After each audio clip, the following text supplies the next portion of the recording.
Good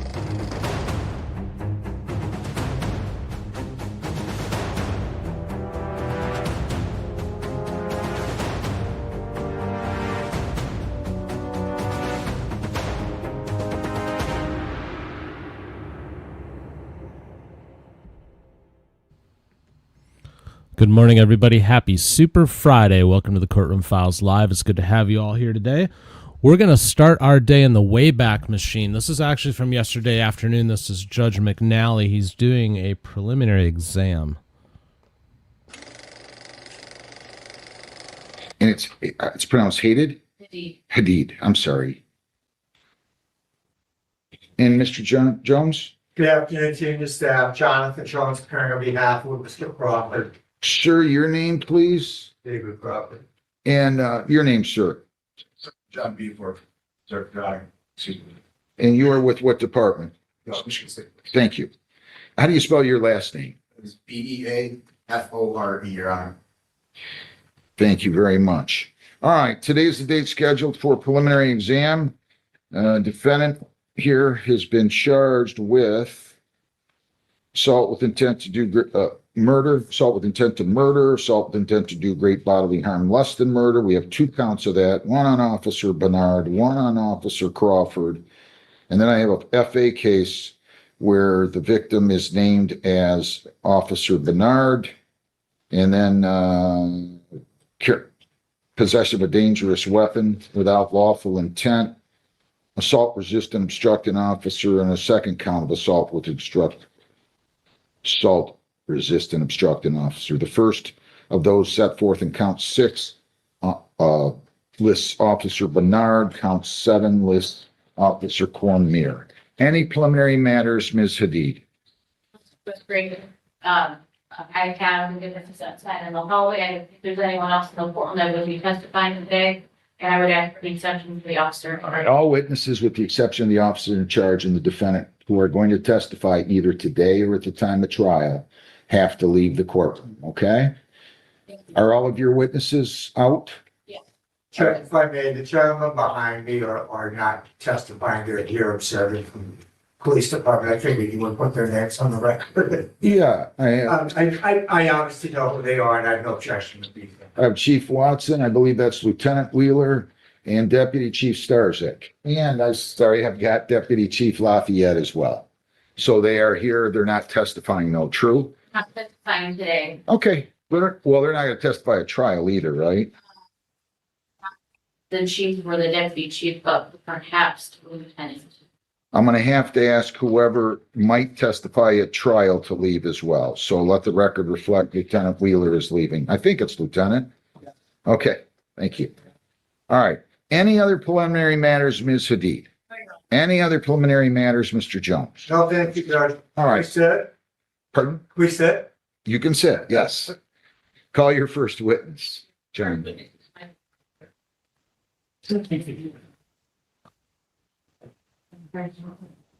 Yeah, he's the same. He's not here. You said Michael Crawford. You didn't read the misdemeanor TV, that's what, I didn't charge him. oh, I'm sorry.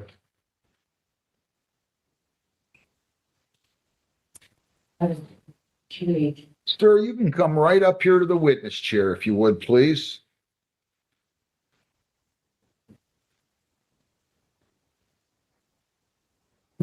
Good afternoon. Afternoon. Raise your right hand. You solemnly swear or affirm under penalties of perjury that the testimony you will give in these proceedings will be the whole truth, so help you God. I do. Have a seat, please. Is your name spelled Michael, Michael Crawford, Crawford? That is correct. What is your middle name? Joseph. Joseph? Yes. All right. Have you ever testified before? Never. I'm just going to ask you to make sure. We have a tendency in informal conversations to answer with nods of the head or mm-hms or uh-hs. Everything that's being said is being recorded here today. So I'm going to ask you to make sure that you verbalize your responses. Will you do that for me, please? Yes. All right. Thank you. You may proceed, Ms. Sadiq. Please state your full name for the record. Yes, Michael Joseph Crawford. And Mr. Crawford, I'd like to take you back to November the 28th of 2025. Do you recall that day? Yes. And you recall being at the location of 26257 Ingram Drive in Brownstown? Correct. And is that in the county of Wayne, Yes. state of Michigan? Yes. What is at this particular location? Could you say that again? I'm sorry. What is at this location? Oh, my house, my home. And who do you reside there with? My mother, my father, my sister, my girlfriend, my child, Sophie. Let's start with your father. What's your father's name? David Allen Crawford. And is he in the courtroom today? Yes. Can you please point him out and tell me what he's wearing today for the record? Yes, he's wearing a blue shirt with a coat over him, and he's got gray hair. I have no objection to the witness identifying his father. The record should so reflect that the witness has been identified. I'm sorry, that the defendant has been identified. Thank you. And what is your mother's name? Sandra Inez Crawford. And you said your girlfriend was there as well? My girlfriend was What's her name? Jessica Ann Backus. How do you spell Bacchus? Bacchaus. Then you said that your daughter Sophie Yep, Sophie. and anyone else besides the people that you've said reside there. And my sister Ashley. Ashley, same last name as yours? Same last name. And at around 7 o'clock in the evening, were you in your home? Yes. And he was in the home? My mother, my girlfriend, I was at the home, and my child was in the home. Where was your father? Then my father was in the home. Where was he at the time when you were in the home? Oh, he was- 7 o'clock. yes, he was in the garage, What, if anything, was he doing in the garage? consuming alcohol. And was it normal for him to consume alcohol in the garage? Yes, You know whether or not the lights were on or off in the garage? I do not know. Did you have an interaction with him? I didn't. Describe that for the board. Yes, my interaction with my father was us having words, and from there, having a wrestling match about an altercation with Jessica, my girlfriend. Well, I'm gonna go back a little bit. Okay. Did Jessica ever speak to your father while he was in the garage? She did. What was it about? A missing poster having to do with a cartoon for my child. And what was your father's response to Jessica? That he did not know where this poster was. Did he get loud? Yes, at the time. And what, if anything, do you do in response to that? It provoked a response from me to defend my girlfriend. Why? Just to talk back and defend her honor. And what did you say to your father? I had said, do not speak to her that way. There is no reason to be an a-hole. You could, Your Honor, he should swear. Yes, you can tell the word. We're adults here. Go ahead. Asshole. And what, if anything, does your father say in response? In response, he said, in other words, back off. I'm not doing anything wrong. And I do know he went back in the garage after that. Where did you go? I went to the living room where the fireplace is and went back on my gaming laptop computer. Seated or standing? I was seated at the time. What happens after that? My father comes in through the garage into the kitchen, sits next to me, and tries to argue with me. I tell him that I am not going to get into that, and he slammed my laptop, like just pushed like the head of it down to get a nerve out of me. Did your laptop slam shut? It didn't slam shut. It was halfway through, but enough to make me mad and provoke a response. What did you say in response? I said, really, don't touch my stuff. I got up out of my seat and I said, do you really want to do this right now? Then what happened? And then from there was pushing back and forth. Who started the pushing? My father, On what part of your body did he push you? just on the chest. And what did you do in response? I pushed him back. And then what? And from there, a wrestling match happens. Well, describe wrestling match. What do you mean by that? So, grappling, we grappled each other's torsos. And from there, we had both. Your Honor, can the record reflect that the witness has put his arms in front of him as if he were hugging someone? Is that true? Is that what you were doing, correct? Yes, So you almost had your hands and arms widespread where you would hug somebody? In a hugging manner. Right, okay. And you wrapped your arms around your father? Correct. Thank you, Rick. And where were your father's arms? My father's arms at that time, while we were still standing, were around, I would say, my chest area like this. So I was at his torso, he was at my chest. And then we had tripped into the couch and continued the quarrel there. Well, grappling match there. Where was his arm at that point? At that point, it had switched and it had went above my head like this, right above my forehead. And from there, my face was in the couch. Face, including nose and mouth. Yes, correct. Were you able to breathe when your face was pushed into the couch? In the panic, I was saying I could not breathe. Well, And my face was in the couch. It was hard to breathe. do you recall ever saying, I can't breathe, I can't breathe? I do recall that, yes. And, were you able to get up? At that time, I was not able to get up. And how long would you say you had an arm around your head and your face stuffed into the couch and you couldn't breathe? No more than 5 minutes. And who was in the room when that was occurring? My mother and my girlfriend. Where, But you're not suggesting you couldn't breathe for 5 minutes, correct? Not for 5 minutes. I just do recall that quarrel altogether going on for around no more than 5 minutes. Okay. did you ever describe what your father did to the police as a headlock? I did describe to the investigators after the fact, to the police. Yes. To the police. When they arrived, I believe I did tell them that there was an altercation going on with my father and I, and that I could not breathe. Well, I will get to that, but Sorry. what did it take for your father to release you from Oh, that movement? yes, my neighbor had arrived to that scene, and she had said, David, get off of him. So then he did get off of me after that. And were you Wait, who said that? My neighbor, Leah Levesque. were you able to breathe better once he released his arm off you? Yeah. And then what happened? After that, I believe my father had went into the garage, from what I believe happened where he went. You keep on saying believe. Do you know or not know? You know, I'm gonna be honest, I do not know if my father went to the garage after that time. Did you later learn that your father was in the garage? I don't know. I don't know if he went there Well, was he anywhere near you? after the fight. Yeah. No, he was gone. And where did you stay? I went right to the other living room, which is by my dining room, right by the front door of my home. And were you aware whether or not anyone in your home called 911 that day?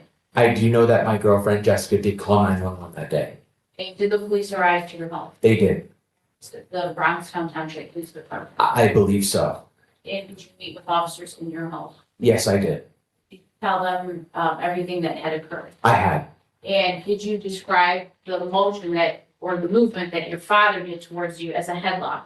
I believe I did, yes. Did you also tell them that you couldn't breathe? I did tell them I could not breathe. Do you recall what you said to your father after he released you from that headlock? Yes, I did say I hate you. And what, if anything, does your father say in response? And my father did say I'll kill you. I will kill you. I'll kill you. I'll kill you. And when the police were in your home, after, describing everything that had occurred, do you recall whether or not you had marks on your neck?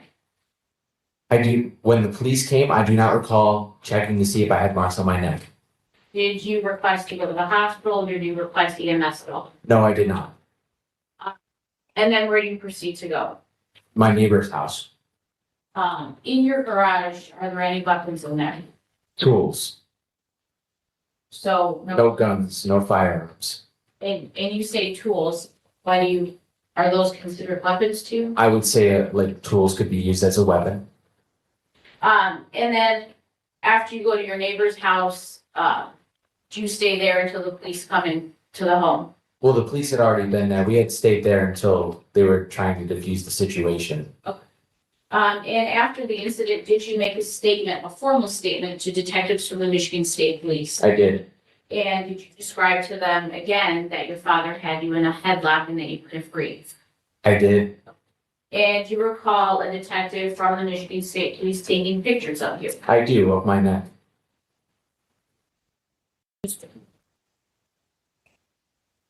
I have what's been marked as people's proposed exhibit I'll one. stipulate with submission. All right, you're moving for the admission of Peoples One, there being no objection, and the stipulation Peoples One is admitted. Thank you, Judge. May I approach? You may, Mr. Crawford, does this picture fairly and accurately depict the way your neck looked the same day as this incident? That was, yes. Your Honor, may I publish these exhibits at the end? yes, Now, since this incident, have you gone back to the home and resided there? Correct, yes. And did your father also reside at the same home? He does. Did your father say anything to you after this incident? No. Did he apologize for what happened? Yes. I have nothing. Ross, May you may.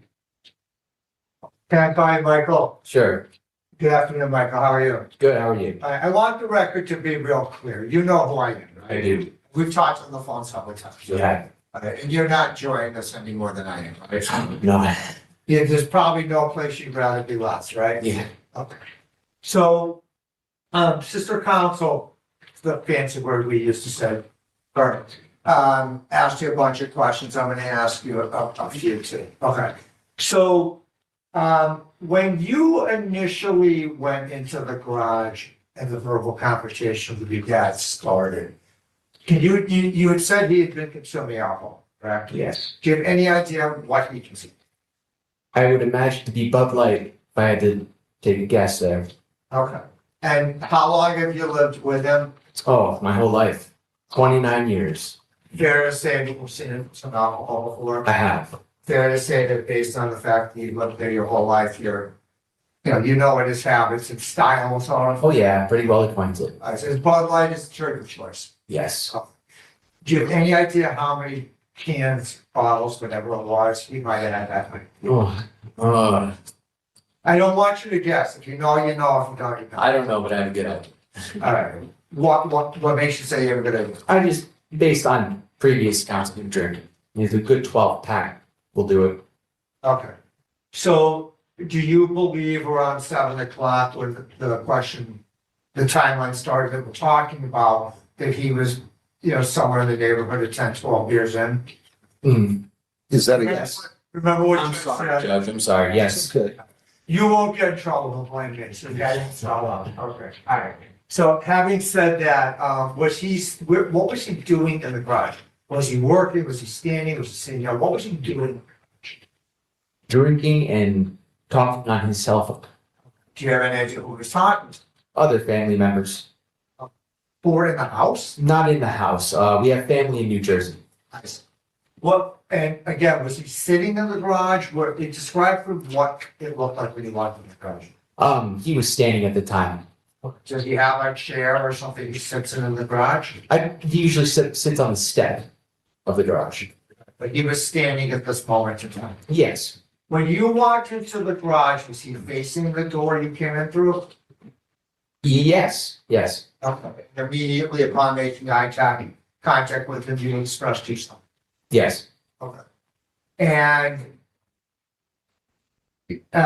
he basically told you he didn't do anything wrong, he would do whatever he wanted. Yes. Okay. And then when you went back to the house, did he follow? No, he did not follow me at that time. How much time elapsed between you going back to your computer and Dad coming in? 10 minutes. When he came back in, where were you sitting? On the couch. Were you engaged with your computer? Correct. Was there anybody else on? No. Did he sit down like right next to you? Yes. Okay. As I look at your left shoulder, I see a black chair behind you. You're not like flush against it, if you know what I mean. Right. Okay, now you are. Was he like in his shoulder and right arm? Well, what side of you was he? He was on my right side. So did his left touch your right shoulder? Like, was he that close? He was close enough to be elbow space, yes. Okay, but did he make physical contact? No physical contact with me then. So he basically shut your computer to stop it from being used. Correct. Right, and you testified he did that to attack. I'm using a different word, but the gist of it is you said that you thought he did that to antagonize you. I believe so, yes. You took the bait. I did. So what exactly happened next? What did you get some say, like, what are we doing? Yeah, so I got up from the couch and I confronted him on that, you Well, know. let's unpack that. When you got up, did he stay sitting on the couch? No, he got up with me, So you guys face to face at this point? face to face. Right, and you're not intimidated, right? No, You're not scared. nope, You're in no fear of being hit. no, sir. You know there's gonna be a verbal altercation. Correct. Basically, that's what you wanted at this point. That's what I, Yeah, you didn't in the garage, but basically there was no turning back now. no. So you guys have your little verbal back and forth, right? Mhm. Is that a yes? Yes, Thank you, Chuck. And you've trained me very well, I was on top of it. All right, so at what point does he sort of put you in a clear?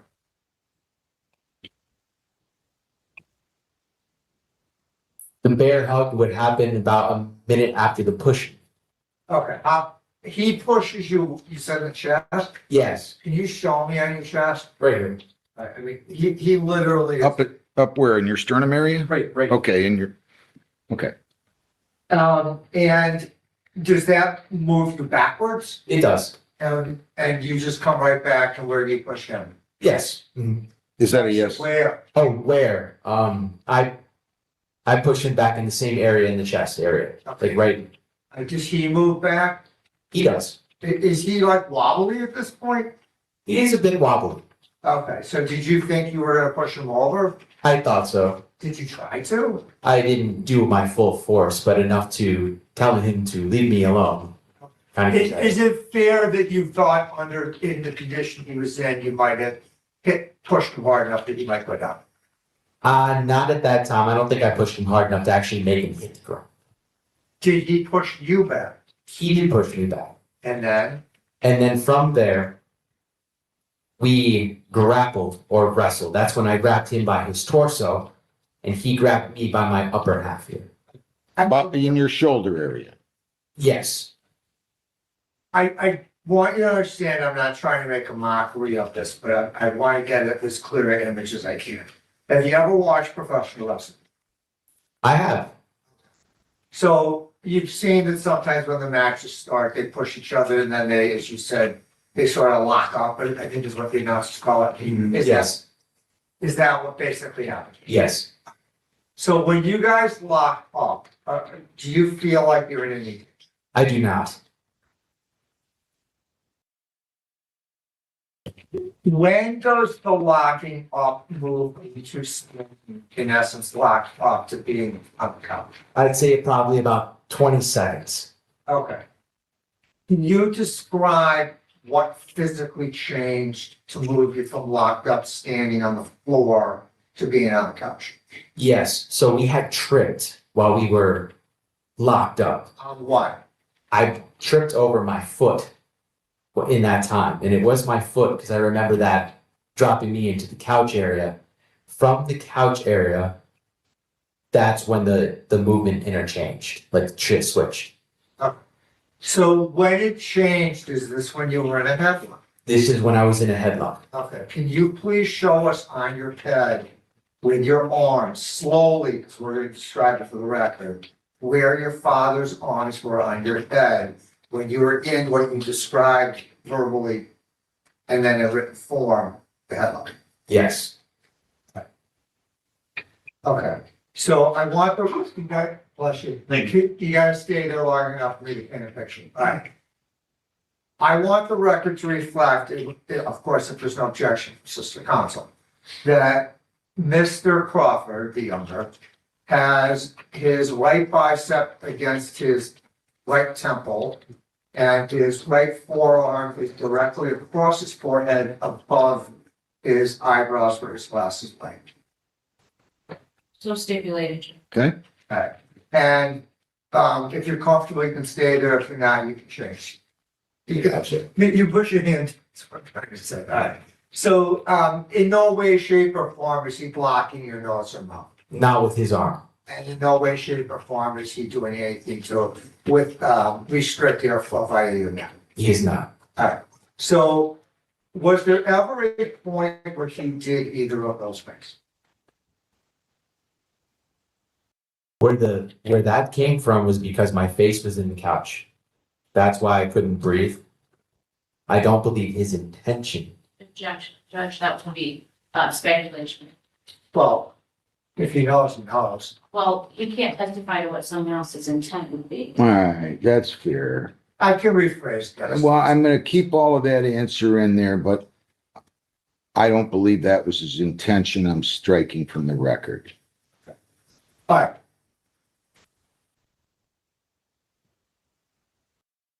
You have a baby. I do. How old? She is 7.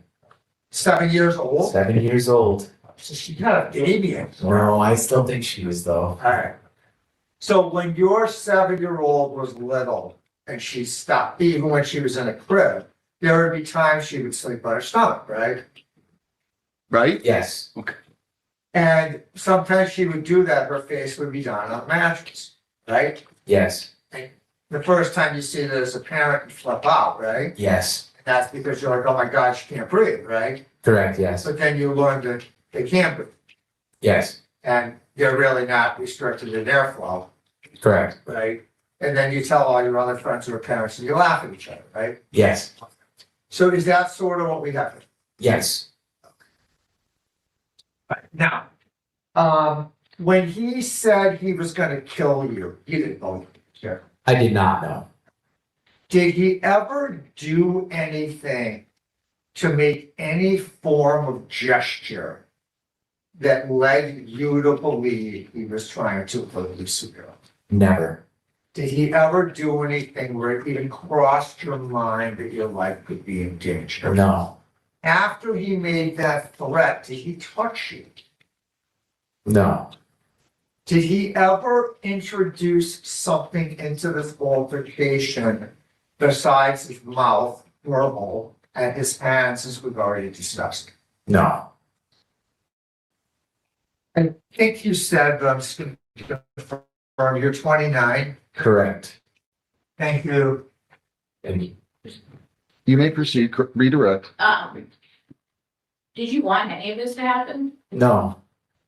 Did you want to get into an argument with your father? No. Did you want it to get physical? No. You indicated to me when I asked you on direct examination that your face was pushed into the couch, correct? Yes. Were you pushing your face into the couch? Myself, no. It was your father that was pushing your face into the couch. My face was in the couch from the match that we were in. It was just the positioning. But who was on top of you? My father was, but not in the matter of putting force into the couch itself, Why couldn't you get up? because he was a little heavier than me. So he was on top of He was on top of me, but my face just so happened to be in that couch, but he wasn't like on my head pushing me in there. According to you, it was around your head, right? Correct. You described it previously as a headlock, Yes. and your face, nose, and mouth was pushed into the couch. It was like in the couch and I couldn't breathe, panicking. I understand that the situation might be awful for you, right? Yes, But it's important to be honest about what happened. I understand. Now, defense also asked you, that your father didn't touch you after you got up, correct? Correct. Was he anywhere near you in order to do that? Didn't he just leave? He had just left. I have nothing for you. Were his arms, was your father's hands around your neck? No, my father's arms were not around my neck. So what you're describing when you lost your breath was when your head was pushed into the couch Yes, and he was on top of you. Yes. And Yeah. thanks, real quick, Michael. Did you feel he was pushing your head into the couch to prevent you from breathing?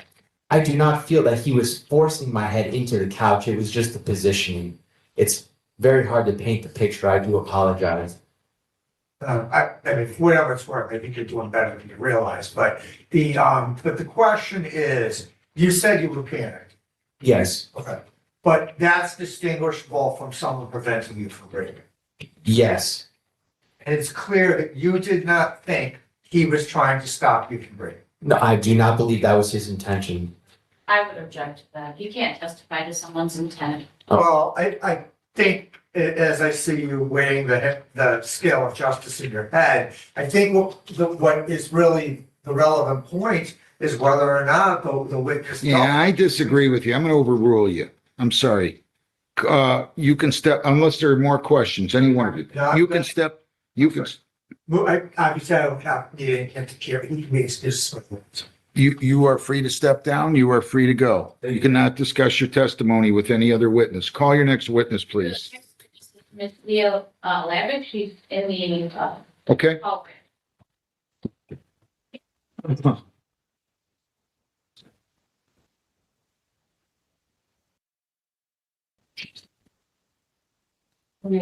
She's looking at that, she was, I thought she was putting a big because I thought she was the lawyer. She might have been Can you spell the name of this next witness? first name Leaia, last name spelled Laveeque. Thank you. Exactly.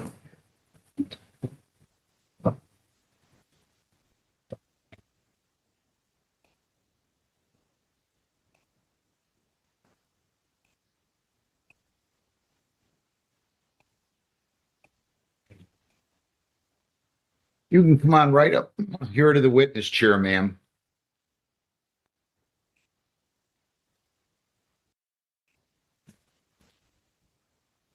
I'm going to ask you to raise your right hand, please. You solemnly swear or affirm under penalties of perjury that the testimony you'll give in these proceedings will be the whole truth, so help you God. I do. All right, have a seat. I'm just going to ask you to answer all your questions. I'll answer all the questions verbally, if you can give it, if you can answer it, and that you're not mm-hms or ahas or simple nots of that. Okay. Thank you. You can proceed. Thank you, Judge. Can you please state your full name for the record? Leah Catherine Lovack. Ms. Levack, I'd like to take you back to November the 28th of 2025. Do you recall that day? I do. And you live near 26257 Ingram Drive in Brownstown, Michigan. Yes, right next door. And are you familiar with David Allen Crawford? I am. Who is he to you? He's a neighbor, he's a friend. And you've seen him in the courtroom today. I do. Can you please describe what he's wearing today? And point him out. Very flashy, doesn't it? All right, so you stipulate that, all Yeah. right, Yes, we- so ma'am, that's him, right? That is. The witness has identified the defendant. Thank you. And at the same time, did you have an occasion to go into David Allen Crawford's house at around 7 o'clock in the evening? I did. Why is it that you went to the home? I was talking to his wife on the phone, Wife's name is what? Sandra, Crawford. Okay. And, we were on the phone for just a few seconds and then she started yelling, Dave, get off of him, you're hurting him, you're still on. She didn't hang up the phone and she said, we're gonna call your mother. All right, that's it, we're calling the police. And that's what you heard over the phone. Over the phone. And what did you proceed to do next? Since she did not hang up with me, I went over there because I know they have a young granddaughter that lives in the home, and I went to grab her. But I didn't just grab her, I went to where I knew Dave and then we're at, And where was that in the home? in the back room. And what did you observe when you go into the back room? What? What did you observe when you went into the back room? David had his left arm around Michael's, choking him, and his right hand made into a fist, like in front of him. Can you describe the choking? The arm, like, his left arm was all the way around Michael's neck. Okay. Where was Michael's face? in the couch. And, you described David's, right hand doing what motion? It was in a fist. Balled up fist. Yeah. So you used your left arm to describe the choking and then your right arm in a fist? Yes. And what is Michael saying anything?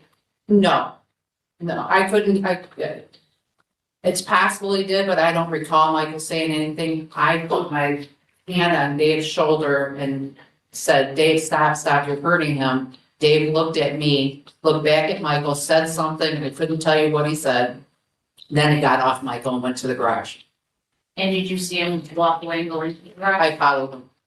What did you say? No, I did not go in the garage with Dave. I went, I grabbed her granddaughter and I took her to my house. Do you recall whether the lights were on or off in the garage? When you followed? No, I couldn't tell you. And then you indicated you went back into that room?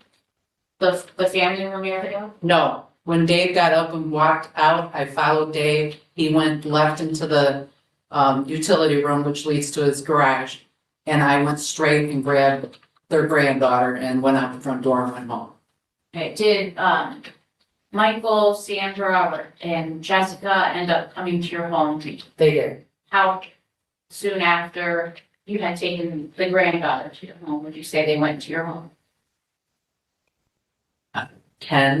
between 10 and 15 minutes, maybe. And then, after they come into your home later on in the evening or the following day, did you make a statement to the Michigan State Police? That night I did.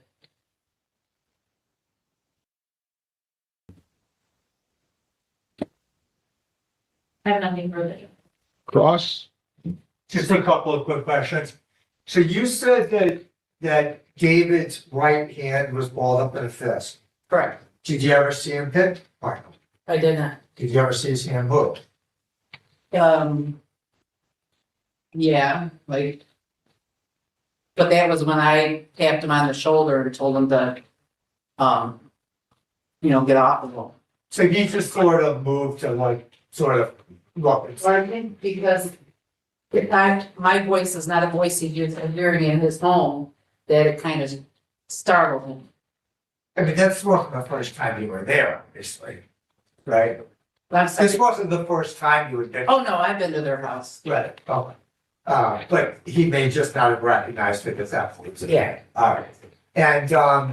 And you said you couldn't hear Michael saying anything? No, I don't recall if Michael said anything. Okay. When after you tapped him on the shoulder, he just let go and got up? No, he looked back at Michael, Dave said something to Michael, and then he got up and went to the garage. And you said you followed him? I did follow him. What were you doing? I just got up and followed right behind Dave. Dave went left to the utility room, led to the garage, and I went straight and grabbed the granddaughter. That was it. Okay, so I'm just trying to understand why were you following him to the garage? Unless the granddaughter was. The granddaughter wasn't in the garage. I didn't follow him to the garage. I just got up and followed him. I guess, I don't know, any reason I was making sure he wasn't gonna come back to hurt his son or come back that way. I wanted to make sure he was out of the area. And Sophie, their granddaughter, was by the front door and my goal was to get her out of the house. Do you know who called the cops? I do. Oh, Jessica. okay. And do you know at what point the cops, well, let me rephrase that. Do you know if the cops were called before or after you went over there? I'm assuming that they were called while I was heading over there, because Jessica was on the phone when I got there. Did you leave before the cops? I did. And then did the cops come to your house to talk to everybody? The state police did. So it seems like you distinguished the cops from the state police. Did you ever talk to local police? I did, but only, I just went out there once all the ambulances and stuff the ambulance showed up and all the other police officers showed up with the lights on and stuff. I went out there to see what was going on and an officer said that they would get back to us. Okay. Do you know whether anyone got into an ambulance? I stayed in my house with my blinds shut and took care of Sophie Okay, until her aunt came and got her. all right, nothing further, thank you. Any other questions? You can step down, ma'am. Thank you. Call your next witness. Yes, you may be excused. Are they out there, John? Who's next? What is it, like, what's going for Trump? Well, get Mr. Crawford in here. Where'd he go again? Your Honor, may I call the next? No, not yet. I'm gonna take an arraignment real quick. Can I go, for? Yes.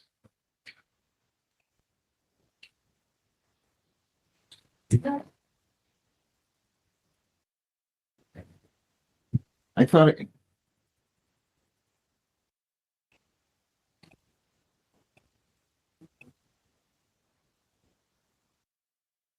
Come on, Mr. Crawford. Do we have the fine? Well, he transitions real quick. Good morning, everybody. Welcome to TCF Live on a Friday. We are in the Wayback Machine right now. This preliminary exam was from Judge McNally's afternoon docket yesterday, so while we were not streaming, the defendant is charged with many things, including, it sounds like, attempted murder on police officers. Looks like he's taking a moment to address another matter, but we'll just stick with him. Good afternoon, Your Honor. Myself, Crawford, represent Mr. Middleton.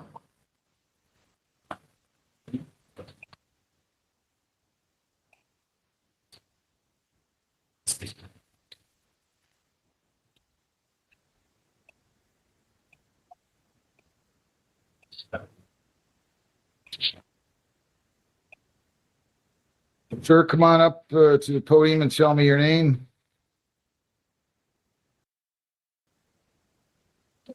Your name? All right, defendant is charged with OWI 3. Do I have a detective here? I do. Detective Visprimi, your name? Yeah, Detective Sergeant Vespremi to Wooding Police Department. All right, Mr. Crawford, we have an OWI 3 and a second charge of, let's see.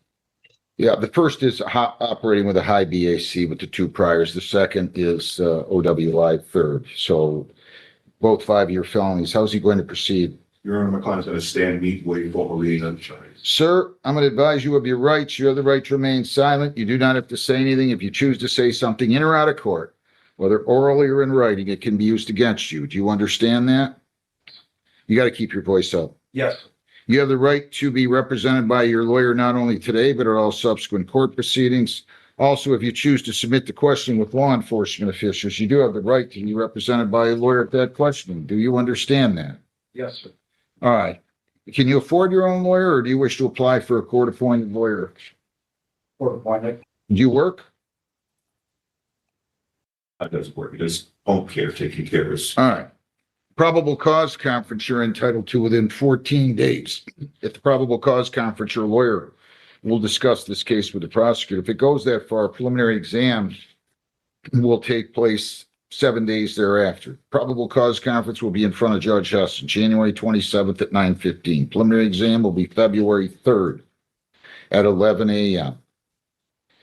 At the preliminary exam, they have to show that the crime was committed and that you were the one who probably committed the crime. If they fail to prove that, you'll be released. If they fail to prove that as to both counts. If they prove it as to any one count, then you'll go to the Circuit Court, Criminal Justice Center for further proceedings. Do you understand that? Yes, sir. All right, so I have January 27th, again, at 9:15, February 3rd at 11 a.m. All right, I'll address bond, and you can put in your 2 cents, Detective. Go ahead, Mr. Crawford. Your Honor, my client isn't a danger to the community or himself, self-position. He's asking for personal bond, Your Honor. If at home, he just lives with him and his grandmother.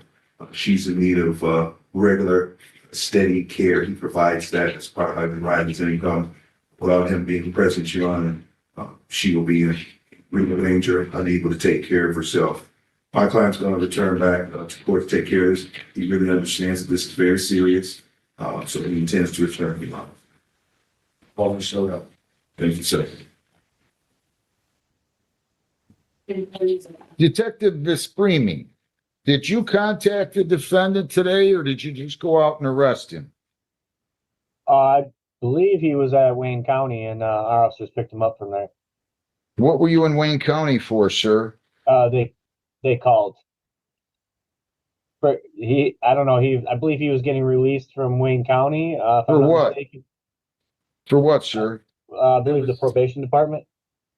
I was seated by probation officer. Wasn't being released. How many prior drunk drivings does he have? I believe it was 2, Your Honor. 18 years, Some time ago. 18 years ago. Looks like 98 and 2007 out of Ohio. There was a 22 where it was nollie pressed out of Taylor.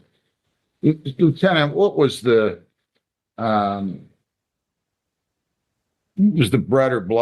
breath or blood result? I did the signing on record, but it escapes me. Yeah, the blood results were 0.282 grams alcohol per 100 milliliters of blood. 0.282.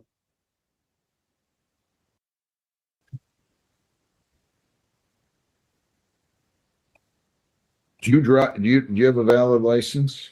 No. Can you get out to Livonia? Yes. How? I'm not a family member.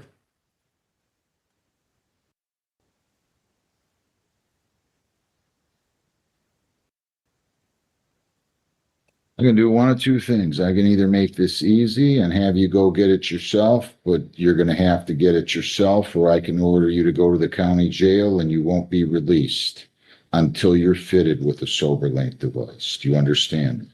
Yes. So which do you choose? Lieutenant, what do you have to say? Anything else on bond? No, Your Honor. I'll leave that to the court. I'll give you a $10,000 personal bond. No contact with the prosecution witnesses except through your lawyer. You cannot leave the state without consent of the court. You cannot violate a law or ordinance. You must appear in court as directed. I want you going to AANA at least 4 times per week in person, and you are to be on a sober link device by the end of the day. You're going to talk to probation. They're going to take you over there, and that is the way it's going to be. Do we understand one another? Yes, sir. All right. So, Mr. Crawford, did you get him an AA form? Just have to. Thank you. So that's it. I'll release you, but you're going to get a sober link right now. Do you understand me? Sir. All right. Good luck. Thank you, Your Honor. Thanks a lot, Lieutenant. Is Trenton out there yet? What's that? Yes, they are, Judge. Get him in here, I'll bring him please. in right now. Teresa Lynn Riddle, 25T642922. Bill Crawford representing Riddle. Thanks. Ms. Riddle, if you're there, okay.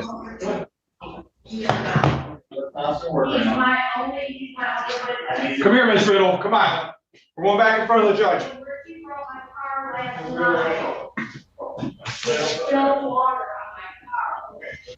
While we wait for Miss Riddle, once again, good morning, everybody. Welcome to TCF Live. Happy Friday. If you're new out there, you're new to the channel, welcome. It's good to have you here. Feel free to say hi in the chat. This is one of the most welcoming communities on YouTube. You'll like it here. So we are in the Wayback Machine. This was yesterday's afternoon docket for Judge McNally. He was in the middle of a preliminary exam where the defendant is charged with many things, including attempted murder of law enforcement. But he is addressing a couple of matters in the middle of that. So after this, I believe he gets back to that other matter. Get in front of the camera, stop yelling and carrying on, and behave yourself. Your Richie name. Lyons brought my car out front and I spilled hear water it. on my phone. I don't want to hear it. Last night. I need to I hear don't the want witness. to hear it. Tell me your name. What's your name? Teresa Riddle. Your He's appearance. my witness that he spilled water on my phone last night. Ma'am, My Ma'am. phone was ma'am, Oh, I'm so- gonna, you know what I'm gonna do if you'd say another word? I'm gonna have them hold you overnight with no bond, and then we'll try tomorrow. And if you give me this guff again tomorrow, I'll just put you back in until the following Wednesday and we'll try again. So don't be carrying on with me. I'm in the middle of an exam. I'm gonna arraign you. but you're not going to carry on like this. Do we understand one another? Yes or no? Yes, All right. yes. Now we're going to talk about the arraignment. Does she stand mute, waive formal reading? Yes, sir. Why wasn't she here? Your Honor, my understanding is that some water spilled on her phone, and my interpretation was that prevented her from being able to call an Uber or whatnot to get here. But that is my best interpretation for my conversation. It's very. Richie Lyons picked me up. It wasn't your I'm turn to sorry. talk. I'm It was not sorry. your turn to talk. I'm sorry. Her phone got wet and it ruined her phone, and so she couldn't call. Is that what Yes. I'm just asking? Is that true? Correct. Couldn't call, and she was unable to get a ride. She didn't have. She lives on Charlton. You still live on Charlton, ma'am? No, I live at the, Southland Motel My right now client is temporarily. She's unhoused. She's staying with a friend who happens to have a room at the Southland Hotel right now. She got a P.O. box she can give the court. Yeah. Sergeant, how did you pick her up today? How did they pick her up?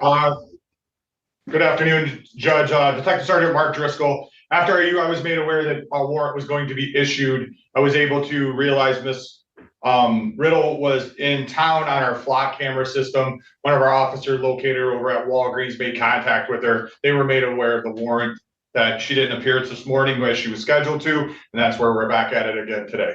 And she was at Walmart? Wait a minute. Walgreens, Judge. Walgreens in in our Trenton? city. Yes, sir.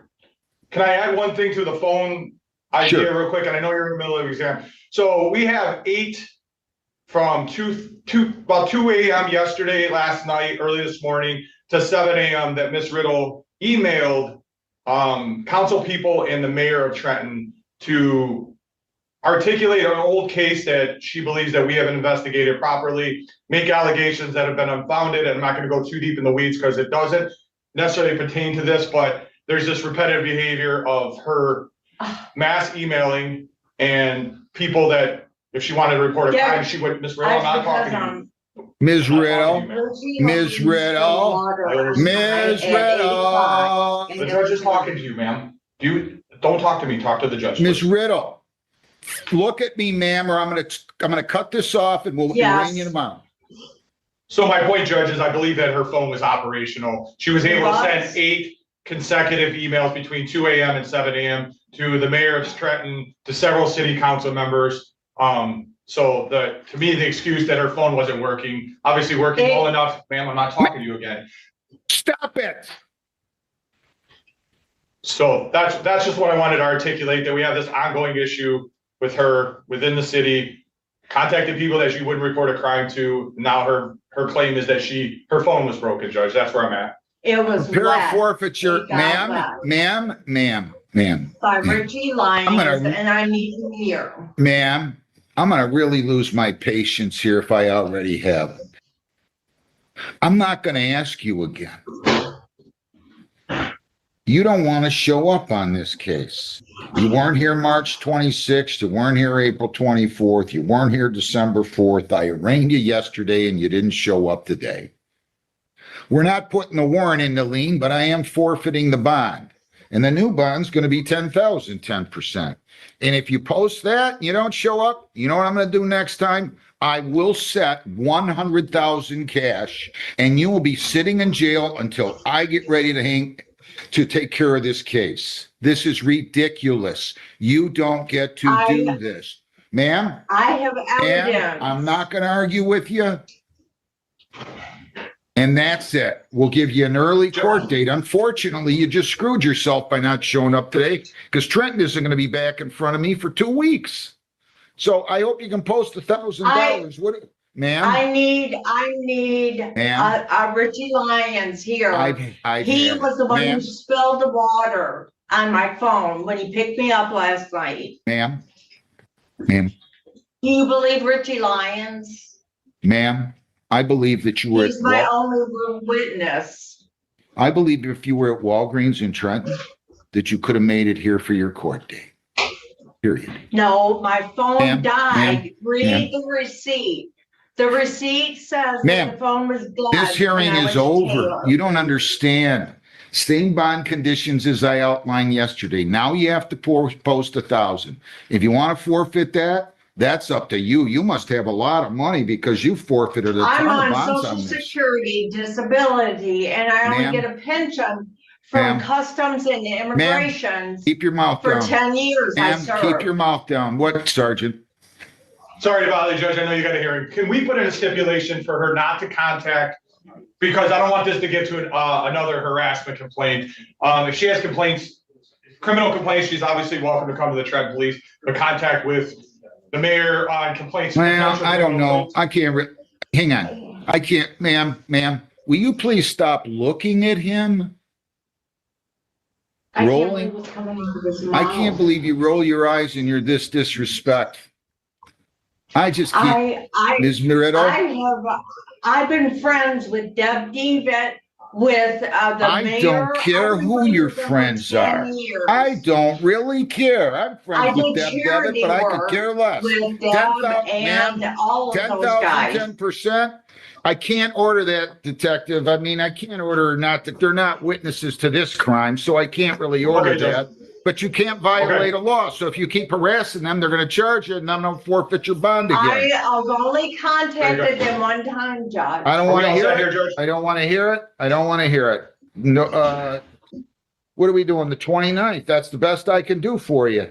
I hope you can post. January 29th will be your court date. At some point, you're going to learn to show up. January 29th at 9:45. Good luck to you, ma'am. I wish you well. Have a great day. Thank you very much. Thank you, Rob. All right, thank you. Call your next witness. We're back on the record on Crawford. Call your next witness, please. It's also with Bernard. Okay, He just came into. come on up here, sir. All right, friends, we're back to the hearing that we started with now. Again, this is a prelim exam. Defendant charged with many serious crimes. This is, again, from yesterday afternoon's docket with Judge McNally.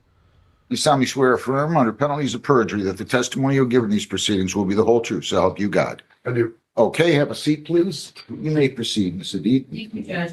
Could you please state your full name and occupation for the record? Richard Bernard, I'm a police officer at Brownstown Police Department. And how long have you been with the Brownstown Police Department? Maybe 3 years in April. And prior to that, were you doing law enforcement somewhere else? Yes, Where was that? Detroit Police Department, And how long were you with the Detroit Police Department? a little over a year. And on November the 28th of 2025, were you working in your capacity as a police officer with Brownstown on that day? Yes, ma'am. Were you working in the evening hours on or about 7 o'clock in the evening? Yes, ma'am. And were you in full uniform? Yes, ma'am. Can you describe that for the record? Dark navy blue, police uniform, we have a badge with my first initial, last name on the front of my Molly, and police on the back of the Molly. And were you in a police vehicle? Yes, ma'am. Was it fully marked? Yes, ma'am. Did it have lights and sirens? Yes, ma'am. And did you go to the location of 26257 Ingram Drive in Brownstown City, in the state of Michigan, County of Wayne? Yes, ma'am. And why did you go to that location? We got a call for a family problem. And was that via dispatch? Yes, ma'am. And, did you go by yourself or with another person from your department? With one of my partners, What's your partner's name? Officer Cormier. Is it CORMIER, Yes, ma'am. first name? Joe. Joseph? Yes, ma'am. And did you arrive together or separately? Separate. And were you the first to arrive? Yes, ma'am. Did you activate lights or sirens? I had my police lights on. And, what color did they illuminate? Blue. Where did you park your car when you arrived at the location? In front of the location. Were you getting any updates from dispatch as you were going to the location? Yes. What were the notifications that you received? That the possible suspect was homicidal, suicidal in the past, and had access to edged weapons in the past. Access to what? Edged weapons. Okay. And then what happened when you arrived? When I arrived, the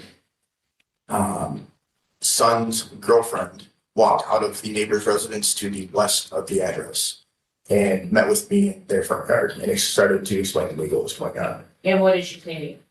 She said that she witnessed the suspect put hands on her son or her boyfriend and choked him. And then what did you proceed to do? I asked her if she had residency to the house, and she said yes. And I asked her if we could go inside, and she said yes. She walked us in, and then that was where I met with the other parties. So when you say we walked in, was that you and Me and Officer Cormier. And did you have a body worn camera on that day? Yes, ma'am. Was it activated Yes, ma'am. manually or automatic? And when did you activate it? As soon as I arrived at the scene. Now, after you got consent from to go into the home, what happened then? When I walk inside the home, I see the son of the suspect sitting in the living room and the wife of the suspect walking in her walker towards the living room from the hallway. Did you talk to either of them? Yes. Who did you talk to first? I believe I talked to I believe I talked to the suspect first, or not the suspect's son, sorry. And would that have been a Michael Crawford? Yes, ma'am. And did you know at that point where the suspect was? And Yes. where did you believe him to be? Dispatch advised us that he was in the garage, and then I verified with the other parties that he was still in the garage. And what happens when you talk to Michael? He explained the incident of the assault and strangulation. You say strangulation. What do you mean by that? What did he say that led you to believe it was that? The son said that the suspect, which is his father, choked him from behind and pushed him while choking him face first into the cushion of the couch, almost smothering him until where he thought he was going to lose consciousness, and started to try to fight him off, and said he almost blacked out. Based on what he said to you, what did you decide to do next? After that, I verified that the witnesses saw it. I checked to see if he had any markings on his neck. And then, Did he have any markings on his neck? not from what I could see. You said verified from the witnesses. What witnesses are you referring to? The wife of the suspect and the girlfriend of the son. And did what they say to you, was it consistent with what Michael said to you? Yes, sir. And what was your intent or plan at that point after you spoke with Michael and verified the information with witnesses? After verifying that he was in the garage, we asked, what was the best way to access it? And because it was attached to the house, so they said that we had to go through the hallway in the little laundry room.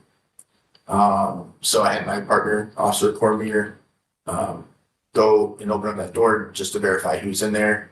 Did he verify that the defendant was in the garage? Yes, Could you tell whether the lights were on or off in the garage? they were off. And do you recall if Officer Cormier identified himself as a police officer? Yes, ma'am. And was there a response from the defendant in the garage? Not from what I could hear. Could you see him in the garage at that point? I could not. And what happened after that? After that, after Officer Cormier announced that we were the police, because I was behind Officer Cormier at this time, he said he saw something in suspect's hand, and he started walking towards the storm door and sat in front of it. And then so I had Officer Cormier shut the big door into the laundry room, so that way I could try to see if the family could open up the big garage door, so we had more light, had more space to work with, and So let come me- out safely. Okay, let me stop you right there. The garage door from inside of the home has a storm door and a regular door. Is that correct? Yes, And the other access point into the garage is the big door, correct? yes, ma'am. Is there another door to the garage as well? There is. Where, It's to the west side of the garage. So if you're looking into the garage from that inside laundry room door, it is to all the way to the left. So 3 access points into the garage, Yes. correct? And, what were you planning on doing with David Crawford? So, after determining that we had, enough to lessen for DV strangulation, my plan was to open up that front main garage door in front of the house. So I asked the family if they could open it. They said that the chain had been frozen and the door would not open. So at that point, I asked the family if they were comfortable going over to the neighbor's house. So that way we had more room to work with, because my plan was going to be to open up that inside laundry room door and have the suspect called out to us. They were gonna hail him out so he could walk to us with his hands up, turned around backwards, just following the sound of our voices. And Would that have been to arrest him? yes, Oh. Now, did the family agree and proceed to go to the neighbor's house? yes, Did anyone else, arrive from your apartment to the home as well? yes, ma'am, I Sergeant Gruber. Gruber, you said? Yes, ma'am, Gruber. yes, ma'am. And, did you formulate this plan with Sergeant Gruber and your partner, Officer Cormier? Yes, ma'am. Now, where did you proceed to station yourself in the home? Inside the laundry room. What about Officer Cormier? Officer Cormier was inside the laundry room at that entry point to the garage. And, when you were discussing this plan, were all three inside of the home? Yes, ma'am. And what would you say the time period is between the time Officer Cormier sees the suspect or defendant in the garage to when you start executing this plan and kind of get him out of the garage? I would say, my best guess, I would say about 7 minutes. And, what happens, where does the sergeant then proceed to go? So when we were discussing our plan, I was not made aware that there was that third door until my sergeant was there. So prior to his arrival, I only thought the entry points or access points to the garage was through that laundry room door and the main door for the garage. So when we were discussing the plan, Officer Cormier said there was that third door, and Sergeant Gruber said that he asked if I wanted him to go hold that third door outside to make sure nobody came in or out. And I said yes. And did he proceed to go outside? Yeah. Yes. You decided that's how you were gonna get the defendant out of the garage? Yes, ma'am. Is there another independent of the garage into the home? Yes, ma'am. How many, if, you know, The back door. in the front door? Yes, So 2 other exits, like you said, back door, is it like a patio door? I believe it was a sliding door. And then the front door, correct? Yes, ma'am. So then what happens? So then, as my sergeant walks outside, Officer Cormier opens up that main door to go into the garage and the laundry room. Did you both have flashlights on, if you recall? I believe so. Were you illuminating the area in the garage? I believe when he was opening up the door to start to make commands, I was using my flashlight to clear room in the laundry room, like to clear space because there were some things in the ground. And then Officer Cormier opened the door, and I'm not sure what he did at that point because I thought I heard something behind me. So at first I checked and looked at the front door because I knew nobody else was supposed to be in the house. I knew there was a dog upstairs, but it sounded like somebody walked on a hardwood floor. So I went back to Officer Cormier because I didn't see anything at the front door. And then something told me to turn around again. And when I turned around, the suspect came right around the corner from the hallway to the laundry room. And Do you see that person in the phone today? yes, ma'am. Can you please tell me where they're seated and what they're wearing today for the record? He's sitting right here wearing a black coat, blue shirt, and a sling. For the record, the witnesses identified the defendant. The record, objection. the record should so reflect. Thank you. How far away would you say he was from you when you turned around? He was probably within 2 feet. We were close enough to where we made contact. I put my hand on him and pushed him away. And then what happened? And then when I pushed him, when he came around the corner, I saw that he had a hatchet in his hand and the handle was tucked in his sleeve. And he was coming at me. Was the blade extended outside of the sleeve? Yes, ma'am. Okay. And when I saw it, I said, "Hey, what do you have?" And when my brain comprehended what it was, he still came at me. And then the laundry room is shaped in like a 90-degree angle. So he came around this corner, and that was when I put my hand on him, and I pushed him backwards to create space. Did he say anything to you as this was happening? He mumbled something, but I couldn't really make it out, except after watching the body cam, I believe he said motherfucker, but there was other mumbling besides that. Okay. Would it be fair to say that the laundry room's in an L shape? Yes, Okay. So was he coming towards you with the hatchet in hand? yes, ma'am. And did you tell him to drop it? I said, "Hey, what do you have?" And I believe I said, "Let me see your fucking hands. Let me see your what? Your fucking hands." Okay. And did he ever stop coming towards you or put down the hatchet? No, ma'am. What happened? He kept coming at me, and that was when I pulled out my firearm and fired 4 shots. And I was also falling into the garage. Did you actually fall back into the garage? Yes, ma'am. I fell down that step and flat on my back in the garage. And where was your partner when this was happening? He was behind me. I didn't realize, but I fell into him too, and he fell backwards. He was directly behind you? Yes, ma'am. And at no point in time did the defendant stop or put down the hatchet at all? No, ma'am. After you fired 4 times, what happened to the defendant? He was laying on his back halfway into the garage. His legs were halfway into the laundry room. So I had me and my partner, Officer Cormier, grabbed his arms and pulled him into the garage so we could secure him safely, and then we could start trying to see where his wounds were. And did you call EMS Yes, to come? my partner, Officer Cormier, did. And EMS eventually does arrive and transports the defendant to the hospital? Yes, ma'am. Now, what was going through your head when he was coming at you with the hatchet? I thought I was gonna die. Did you fear for your partner's safety as well? Absolutely. And was your body camera on during this altercation? Yes, ma'am. And I have what's been marked as people's proposed exhibit 2.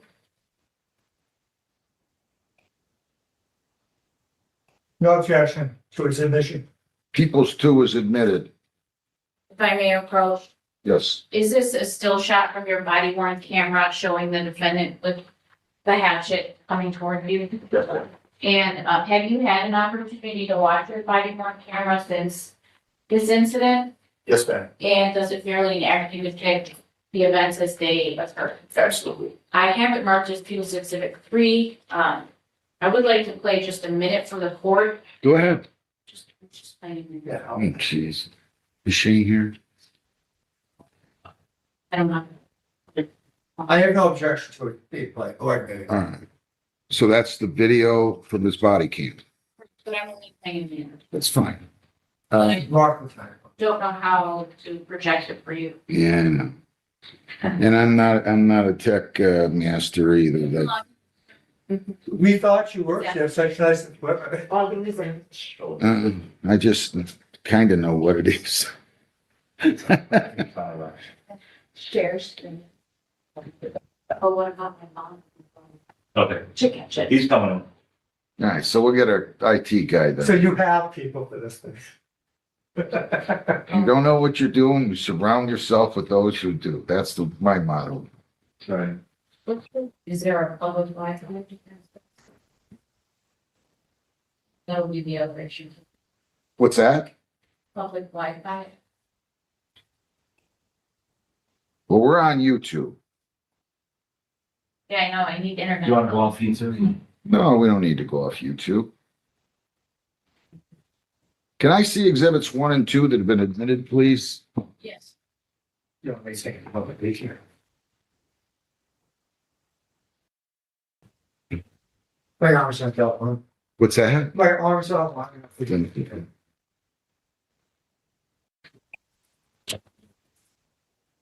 All right, we need you to get, she's got a video that's gonna last 1 minute. I think she needs it. Oh, that's.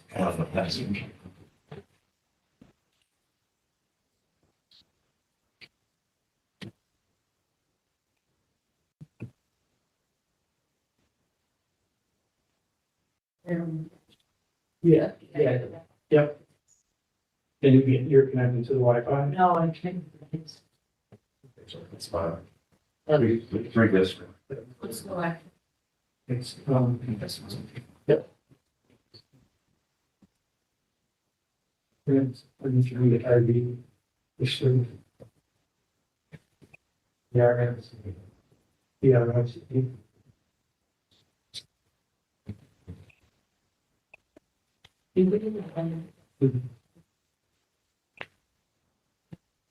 Yeah, and then just zoom in and show you three. Good.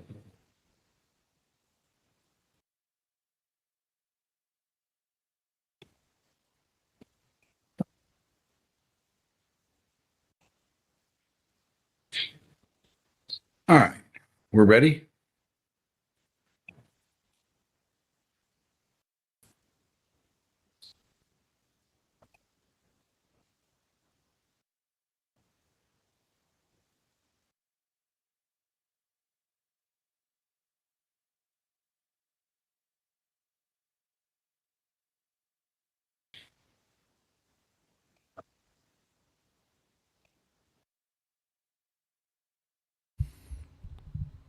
While we're waiting on them to set up whatever it is they're setting up, good morning once again, everybody. TCF Live on a Friday. Good to have you all here.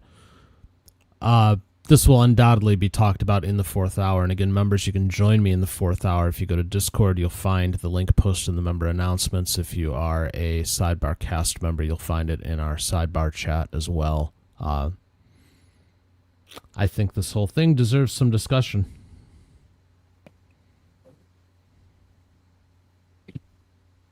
Getting closer.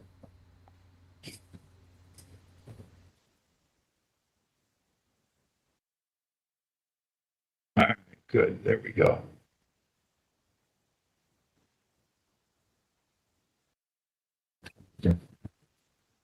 Madam Clerk, should I turn my volume? Pardon? Yeah.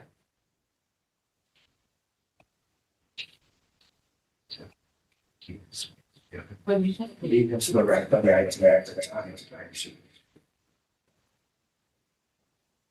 Yep, I will. Yeah.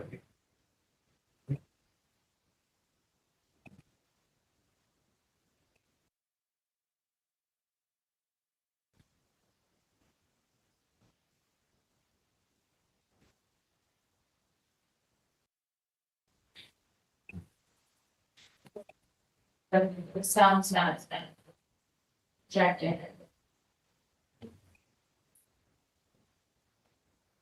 I touched share screen. That's true.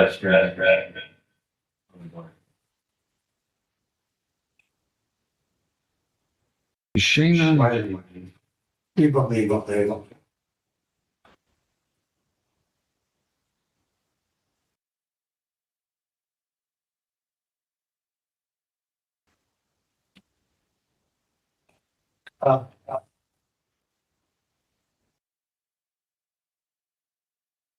Shane, you should make that. There's a lot.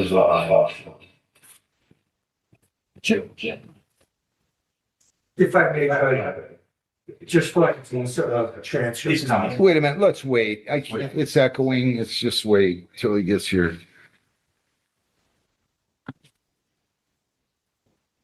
Mute your.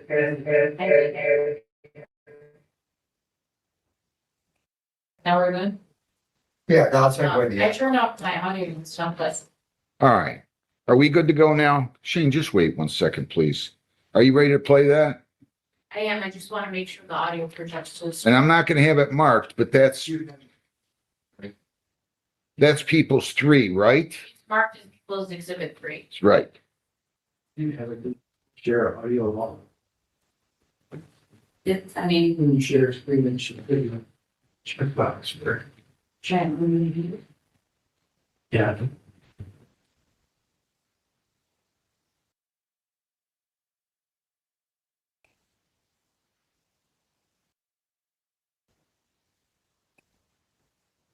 um,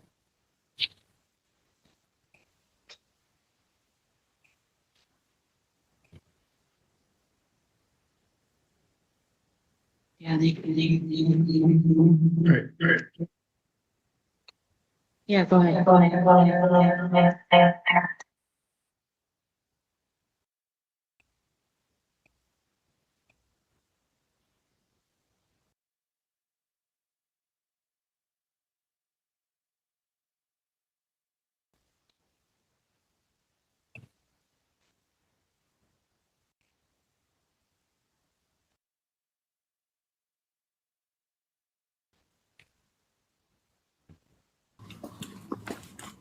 No, it's completely dark in there.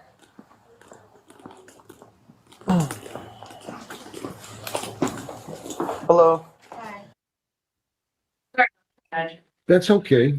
The entirety of Officer Bernard's body worn camera for the record is 22 minutes and 13 seconds.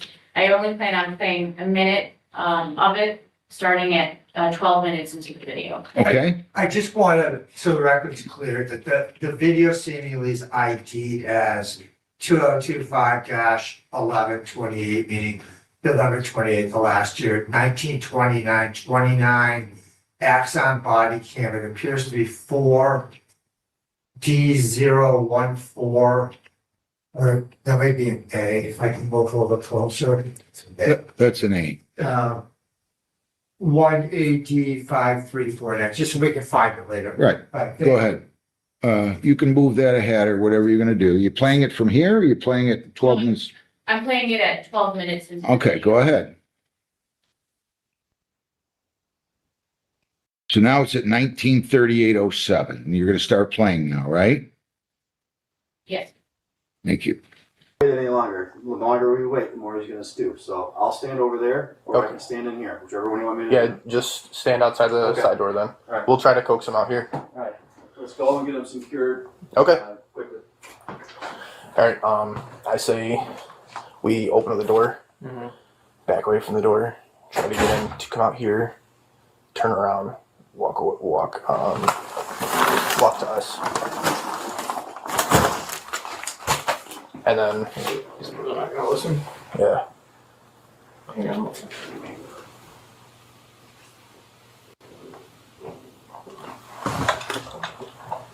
Good. Yeah. See if you can shine this on the pop. Hey, hey, what do you have? Hey, put down your hands. Let me see your fucking hands.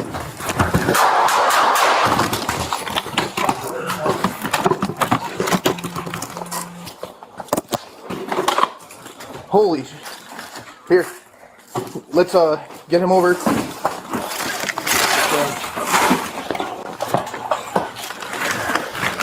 Get a hatchet.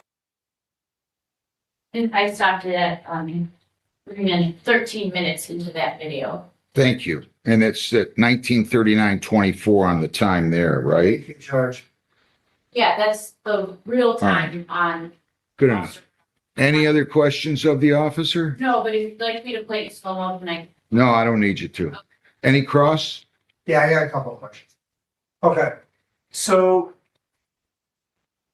if I understood you correctly, there seem to be 3 entrance or exit points from the garage. Is that right? Correct. Okay, you were standing at one, right? Correct. With your partner. Correct. Okay. And you were told the main door that I presume cars would go in and out of was frozen shut in and out. Yes, sir. And I trust you never heard that open. Correct. And the sergeant had moved to the third door. Yes, sir. Okay. So do you have any idea how he got in the house? You say how? Yeah. Probably the back door. And, did the sergeant never saw him go through the door? No, he was outside. And no one saw or heard him go into the house from outside? Correct. How much time elapsed, if you know, between when you described Crawford moving towards I'm saying screen door, but it's not a screen door, you know what I mean though, right? Correct. Right. Well, he moves towards there and sort of sits on the step, right? Correct. And this is when you shut the grill door. Officer Cormier shut that door. Okay. And how much time elapsed from there until the sergeant went to the back door? I said approximately 7 minutes. Okay. And no one heard anyone else enter the house? Correct. When he started to move towards the door, where he ultimately sat on the step, You see, Crawford, okay, you're on the other side of a glass door, right? I'm behind Officer Cormier. Alright, so if I got this right, you got Crawford, glass door, Cormier, you. Correct. And you can see him through the glass door? No, Officer Cormier, but Okay, well, what is Crawford doing at that point? Did you see him? only saw what was on Officer Cormier's body cam.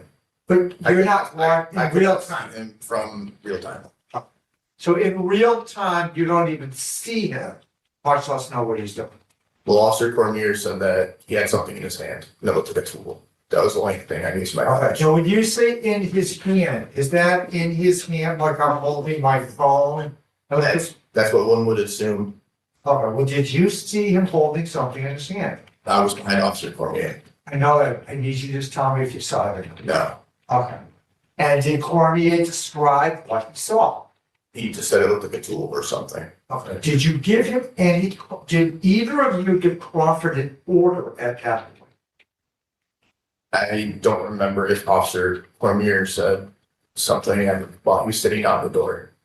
What was the thought process on your end of shutting the door?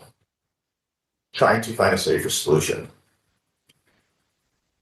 Safer solution to what? For us to apprehend him. Okay, so are you telling us that somehow, some way, you didn't think you could apprehend him prior to one of you shutting the door? I don't believe we would have been able to apprehend him safely. Because it was, to my knowledge, he had a tool in his hand and it was in a dark garage that had a vehicle inside of it. But no one said stop. What do you mean stop? I mean, did anyone address him? Officer Cormier announced that we were the police. It's a, what do you got in your hand? Okay, what happened next? He sat in front of us, that step. So he didn't become invisible to Cormier as far as you know, right? Correct. And he moved closer to Cormier, right? Correct. So do you know whether or not Cormier had a better view of him? It would seem like he did. Yeah, And yet he decided the best thing to do at that point would be to shut the door on lose sight. I told him to shut the door. I see. So you decided it was best. Absolutely. Did you call for backup? Absolutely. To backup arrived Yes. before or after he was in the house? What do you mean? He was always in the garage. Before or after Crawford got in the house and the shooting took place, and backup arrived? Yes. Where was backup stationed when they arrived? When backup arrived, what do you mean? Maybe I'm not making myself clear, so I'm gonna start over. When I say backup, I mean, did you call for additional officers? I did. Okay. And did these additional officers arrive? Yes. Did you see them? Yes. Where were He parked his vehicle in front of the house then walked up the driveway as I was walking the family across to the neighbor's house. So who was this backup? Sergeant Gruber, So there's only three of you there. correct. Did Gruber come before or after the door to the garage was shut? Believe he came after I shut it. I had Officer Cormier shut it. So you guys made the decision to shut the door. You basically lost sight of him. And it seems like at some point after that is when he exited the garage. Yes, I made the decision for Cormier to shut the door. Okay. He never threatened you verbally, did he? Not to my knowledge. Well, I mean, if you remember or heard something that he did. Well, I mean, at the time, I just heard the mumbling. And you said you didn't have the ability to make out what the mumbling was. Correct. So are you comfortable with your fair statement that you did not give a threat? I didn't hear that I saw a threat. You said you saw a threat, but what you really mean is you saw an axe. I saw a hatchet and a male coming at me with it. Did he ever take it out of his sleeve? I don't know. I saw, like I said, he had the handle in his sleeve and he had the head of the hatchet in his hand. Okay, you said he came at you, how close did he get? Close enough for me to touch him. You said you pushed him away. Yes. And after you pushed him away, he did not swing this at you, did he? He came at me with it. He had it held up. I just need you to answer the question as best you can, okay? Did he swing this object at you? Fine swinging. I'm taking my arms like I'm holding a baseball bat and I'm moving my arms across my body as if I'm swinging a baseball bat. Did that happen? If you're saying swinging across the body, then no. Did he swing it over his head? He had it held up above his head. Can you stand up and show us, actually, I'll stand up. Show me with your hands where he was holding the weapon. For the record, the officer. He's got the right hand up near his right ear. Is that fair? Yes, sir. I'm good with that then. All right. And then what, if anything, did you say in response to that? Said, what do you have? And then, let me see your hands. Okay. Could you see the hand that was holding the object? I saw the one hand, yes, that was me. Well, where was his other hand? I was focused on that. I don't know if it was on his side, if he had that hand up too, if he was trying to catch himself after I pushed him, I'm not sure. When you pushed him, how far back did he move away from you? Said 1.5 to 2 feet. The room's pretty small. Did he hit a wall? I believe so. And Did you say I believe so or don't believe I so? believe so. and then he got back up. Yes. And when he got back up, is this when he raised the object over his head? He always had it raised. And he started coming at me again. How many steps did he take towards you? I don't know, we were pretty close. I'd say 2 or 3. When did you draw your gun? When he started coming at me the second time. How many shots did you fire? 4. Where did they hit? I was told 3 hit him and 1 missed. Is that, just so we're clear, are you telling me at the time you shot, you really didn't know whether or not you hit him, if so, you didn't know where? Well, I knew I hit him because he fell down. Is it fair that you didn't know where to go? Not until I made the assessment, yes. Do you know where the shots that hit him hit? I only know the one that I rendered aid to. Where was that? I believe it was his left shoulder blade. Back here, it was just an entry road, there was no exit. Just so the record's clear, does that mean the bullet didn't leave his body? I believe so. Did you do any evidence collection after this? Evidence collection? Yeah. No, it was turned over to MSP. Okay. All right. After you shot him, it sounds like he went down. Yes. And what, if anything, happened to him? Like I said, me and my partner pulled him into the garage, so that way he was on a flat surface. And we put him in handcuffs to make sure everything was secured, and then we started looking for his wounds, and I started to cut off his clothes. I asked my sergeant to find a light to turn on in the garage, and I asked him to grab a med bag that are in our patrol vehicles. And after I was cutting through his clothes, I found an entry wound that was on his shoulder blade. So I asked for a chest seal, and Sergeant Gruber gave me a chest seal, and I put it on. Okay. What happened to the action? It was on the ground. In the laundry room, right next to either the washing machine or the dryer. Do you know when it left his hand? After I shot him. Immediately? Yes. Did you see that happen in real time? I saw that as soon as, right as I pulled out my weapon, he had it raised in his hand, and as soon as I was done firing the shots, I saw him on his back, and I saw the hatchet at his feet. What was your goal in shooting him? To stay alive and stop the threat. And did you assume the risk of killing him in the shooting? And no, it's possible. Where did you aim? I was falling backwards into the garage, so I just aimed in this direction. Well, what made you fall backwards? I assume the transfer piece that goes into the garage, like I said, the room is incredibly small. My client didn't push you over, did he? No, So you said you were moving backwards. I'm just trying to get an understanding of what, like, opposed to standing still and firing, what made you move backwards? I was trying to create space. So you were retreating as you shot. Absolutely. I see. Oh, nothing further. Any redirect? No, Your Honor. You can step down. Any other witnesses? No, Your Honor.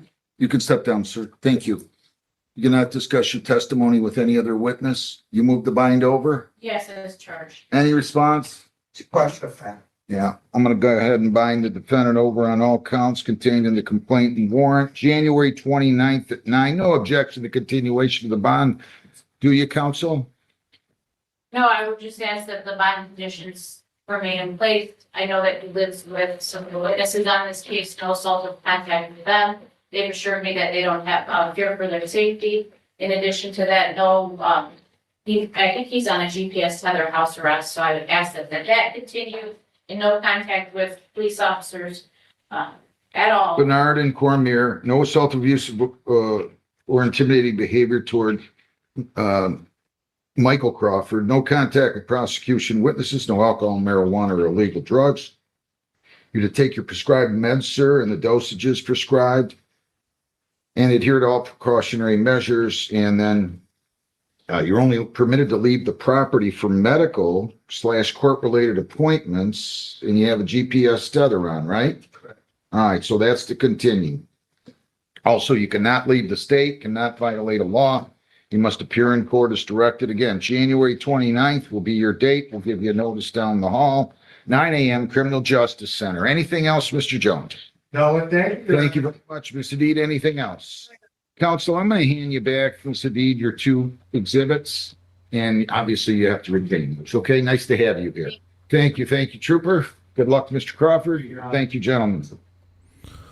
Alrighty, friends. Again, that was from yesterday afternoon's docket in Judge McNally's court. Kind of a wild case there. I'm sure we'll discuss it in the 4th hour. And again, if you're a channel member, you can join me. Link is in Discord, and also if you're a Sidebar cast member, it's in our Sidebar chat. So let's get back to real time into today. Honestly, there's not a metric ton going on in the courts at the moment, but Judge Anzalone is doing sentencings, it looks like. So let's give that a look for a while. Just needs to state what, Your Honor? She pled to count 1 and count 2. Okay. And then so where it says, and count 2 is a misdemeanor, so, but we don't need guidelines or anything. But so under final charges, it would say count 1 and count 2. The rest of it, there was a statement that the count one will be entered as a deferred judgment and to pay restitution in full. It just Okay. doesn't address the fact that if restitution is paid in full, count one will be dismissed and the conviction on count two of a misdemeanor would remain on her record. Okay, so if payment is made in full, count one is dismissed completely. And then Yep. if payment is not made in full by the end of her probation term, count one stands and count two is dismissed?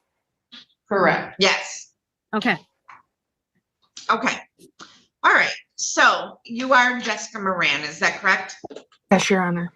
All right. So Miss Moran, have you had an opportunity to read and review the pre-sentence report? Yes, Your Honor. Have you had an opportunity to discuss that with Mr. Amadeo? Yes, Your Honor. Are you satisfied with Mr. Amadeo as your attorney and the advice that he has given you? Yes, Your Honor. Mr. or Miss McClure, do you wish to explain or challenge the accuracy or relevancy of any information in the pre-sentence report? No, Your Honor. Mr. Amadeo? No additions, deletions, or corrections, Your Honor. Thank you. All right. Does the pre-sentence report disclose any prior convictions in which there exists any known constitutional defect? No, Your Honor. None, Your Honor. Thank you. All right. The probation department has computed the minimum sentencing guidelines to be 0 to 9 months. Do you agree with that computation of guidelines, Ms. McClure? I do. All right. Do you agree with that as well, Mr. Amadeo? I do, Your Honor. All right. Before the court passes sentence, Ms. McClure, first, do we have anyone that wishes to speak today? And two, do you have a statement? I'll just make a brief statement if I could. I know there's this sentencing involves 3 different cases, and I know one of the individuals is here observing today. He did provide a written victim impact statement that was on behalf of the Kiwanis Club. And so I would ask the court to consider both victim impact statements. We received, this involves embezzlement from the Kiwanis Club of Morenci, the PTO of Morenci, as well as the Premier Bank where the defendant had previously worked. The Premier Bank is the only one who has not provided a victim impact statement. It's now a different bank, but we had been in contact with them and we had the information from them as to what the restitution was. Hold on a second. Ms. Teskey, I'm gonna mute you, or you gotta mute yourself. Thank you. And Judge, I agree with the restitution amounts as stated in the PSI. For the record, I have for Premier Bank was $39,000, to Kiwanis Club of Morenci was $5,055, and to Morenci Schools PTO was $2,764. As to the payment to Kiwanis Club, I have addresses for where that payment should be made. And I can provide that to the probation department after sentencing. As to the Kiwanis Club and the PTO in particular, both organizations expressed how they realize this isn't the most amount of money, but in small organizations in small towns, and I know the court knows this, it does affect them. Any amount of money that's taken unjustly, it affects the community as well as the organizations. And in particular, the PTO indicates that this was startup money for other needed fundraisers, and it prevented them from being able to gain any sort of interest on it while it was sitting in the bank. And I assume the same is for the Kiwanis. So I would just ask the court to consider that. And we did make the agreement that we made because Ms. Moran took accountability for this, and I do appreciate that. And I know the organizations appreciate that as well. And I hope that this is a wake-up call for her and she doesn't do something like this again. Otherwise, I would ask the court to follow the recommendation. Thank you. Okay. All right. Mr. Amadeo. Thank you, Judge. When I got this case, I immediately contacted Prosecutor McClure, who did a great job on the case. There was a lot of moving parts with this. I will say from day one, my client, and she's had no criminal history. She's a good mother, a good wife. She clearly made mistakes there, but she took accountability. She waived her prelim. She entered plea negotiations. I've lowered my fees to help pay for restitution. I think one of the reasons we got here, Your Honor, is because the prosecution was really concerned about getting the victims paid, and my client's working on that. We came to a resolution that is supported by the PSI. I asked that you follow it, put her on 3 years probation, let her correct things with the victim. let her make the payments that need to be made. I am asking her not to speak today, not out of disrespect for the court or the people, because there was a no contest plea, but I am expressing her thoughts. Thank you, Judge. All right, very good. Thank you. And Ms. Moran, your attorney has advised you not to speak today because of the no contest plea. And is that your wish? Yes, Your Honor. Okay, very good. And Judge, and I'm sorry for interrupting, but if the court has any control over this, I would ask that as restitution's paid, if Kiwanis and the PTO could be paid before Premier Bank. I know there's a larger amount, and I think the other two could be paid off a little bit quicker. So I would just ask that if the court has control over that. I can order that. It's not a problem, Ms. Teskey, correct? No, it's not, Your Honor. Who was to be paid first? So I'm going to order first that the Morenci Schools PTO be paid. Okay. And then second, the Kiwanis Club of Morenci. Okay. And then Premier Bank. And then Premier Bank. So we have 3 total. Yes. Okay.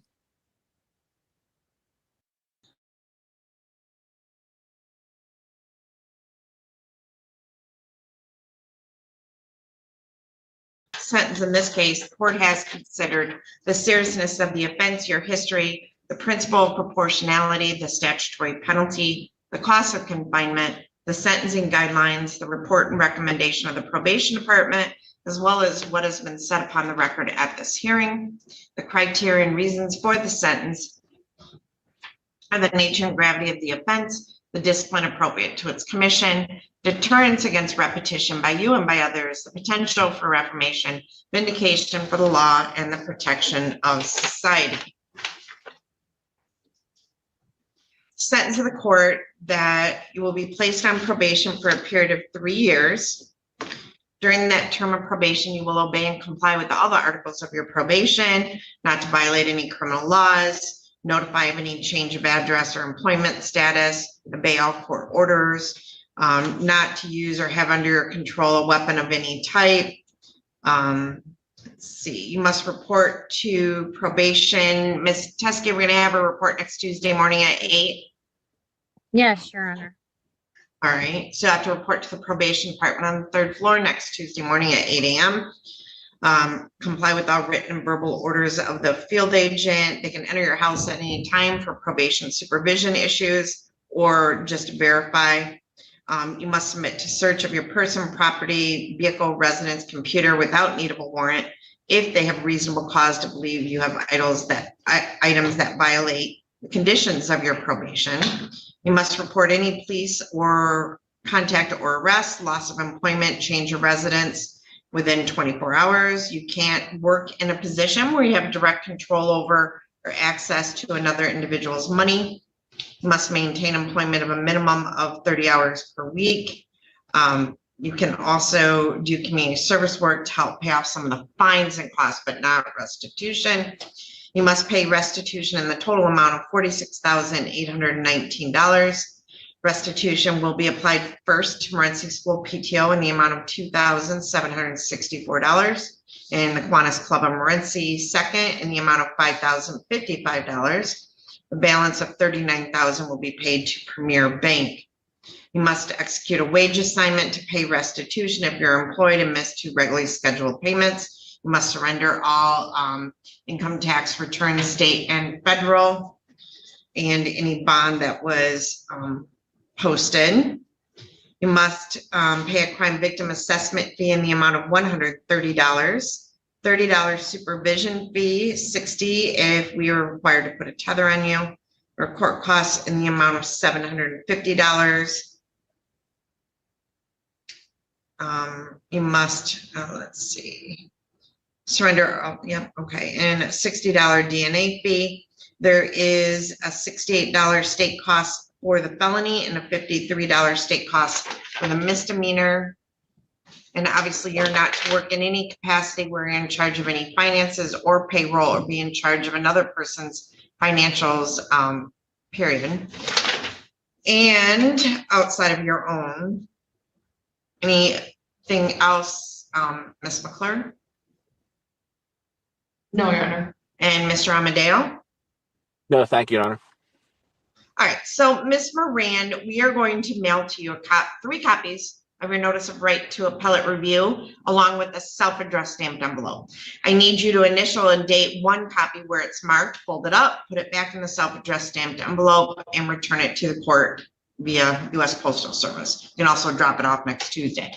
And then if you wish to appeal this sentence, you would fill out the information on the form and mail it to the address listed on the form within 42 days. And report next Tuesday morning at 8 a.m. to the probation department. All right, Ms. Moran? Okay, thank you, Your Honor. Actually, welcome. Judge, I'm gonna have her report on Wednesday morning at 8 a.m. just because Monday is a holiday. We won't have time to get her paperwork done before that. Okay, so Wednesday morning at 8 a.m., Ms. Moran. Okay, All right, very good. Thank you. Thanks, Judge. thank you. All right.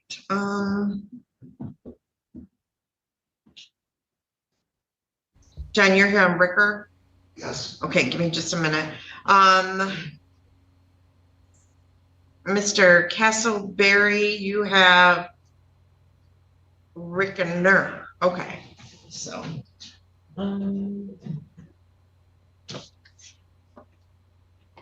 Kevin, is with you. Okay, how do you pronounce his name, Mr. Castleberry? Rickner. Then you say it again? Rickner. Rickner. All right, and just so you know, I wasn't even able to get audio on your client from where he was sitting. All right, so this is in the matter of the people of the state of Michigan versus Kevin Allen Rickner, file number 25-22416FH, 25-22416FH, and Bert Castleberry appearing on behalf of the defendant. And again, I have Phoebe McClure appearing on behalf of the people. This is the date and time set for sentencing. Mr. Rickner, so you are Kevin Allen Rickner, correct? Yes, ma'am. Okay, so and I'm going to need you to speak up nice and loud. So, Mr. Rickner, have you had an opportunity to read and review the pre-sentence report? Yes, Your Honor. All right, and have you had an opportunity to discuss that report with your attorney? Yes, Your Honor. Are you satisfied with Mr. Castleberry as your attorney and the advice that he has given you? Yes, Your Honor. Ms. McClure, do you wish to explain or challenge the accuracy or relevancy of any information in the pre-sentence report? Your Honor, I think the only thing is in the recommendation, I know we can get to this later, I don't believe they included the requested restitution. Okay. All right, and what information do you have regarding restitution? I believe it was submitted with the victim impact statement, but it's just a receipt as to the phone she had to get replaced. It was $212. I have $211.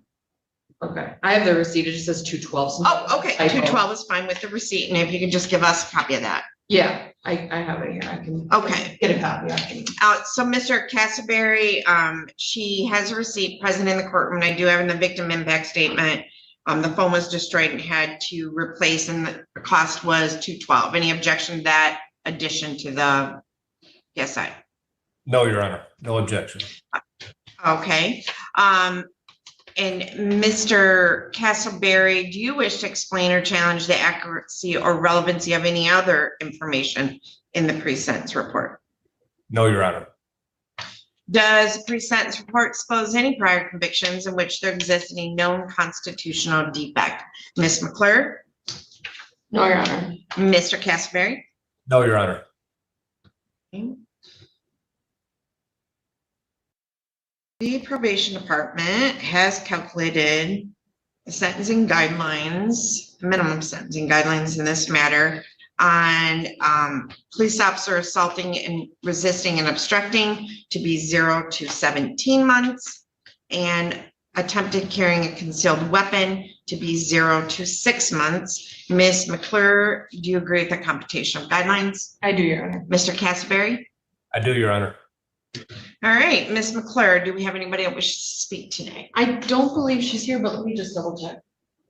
No, Janelle is not here, Your Honor. All right, Ms. McClure, is there anything you'd like to say on behalf of the people?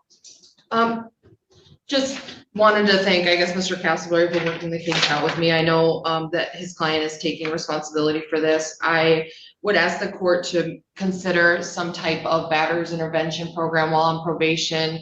I know we had an agreement for 1 year in jail to be deferred upon any violation. I would be comfortable if the court would just order any amount up to a year. It doesn't necessarily have to be a year. I agree with the 5 days jail credit. In addition to the restitution we're requesting, otherwise I would ask the court to order that there is a no weapons provision on here, that the firearm used in the case will be forfeited, and I would ask the court to follow the recommendation. All right. Mr. Castleberry, is there anything you'd like to say on behalf of your client? Your Honor, I can tell you that I've met with my client many times. He understands the gravity of the offense and he accepts full responsibility. In fact, he has already begun counseling, as Mr. Stevenson has suggested he should do. He is making a change in his life. Thank you. All right, very good. Thank you. Mr. Rickner, is there anything you'd like to say on your own behalf? No, Your Honor. All right. And Mr. Stevenson, is that counseling, would that satisfy the requirement for a battering or a domestic violence counseling and batter intervention? I believe it would. When he's placed on probation, I can deal with him directly on that, but I'll recommend that whatever counseling is in that matter is addressed. Okay, excellent. Okay, in determining the appropriate sentence in this case, the court has considered the seriousness of the offenses, your history, the principle of proportionality, the statutory penalty, the cost of confinement, the sentencing guidelines, the report and recommendation of the probation department, as well as what has been said upon the record at this hearing. The criteria and reasons for the sentence are the nature and gravity of the offenses, the discipline appropriate to its commission, deterrence against repetition by you and by others, the potential for reformation, vindication for the law, and the protection of society. All right. It is a sentence of the court that you will be placed on probation for a period of 2 years. During that term of probation, you will obey and comply with all articles of your probation. You must not use or possess alcoholic beverages or other intoxicants. You must not use or possess any illegal controlled substances or paraphernalia. You must comply with all requirements of alcohol and controlled substance testing by the field agent. You must complete outpatient or residential substance abuse treatment when referred, complete a substance abuse assessment if referred.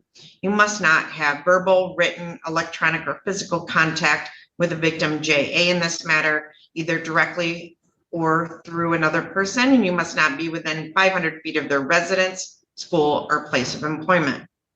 You must not use any object as a weapon.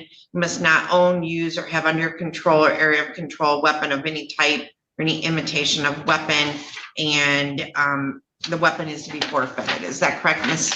McClure?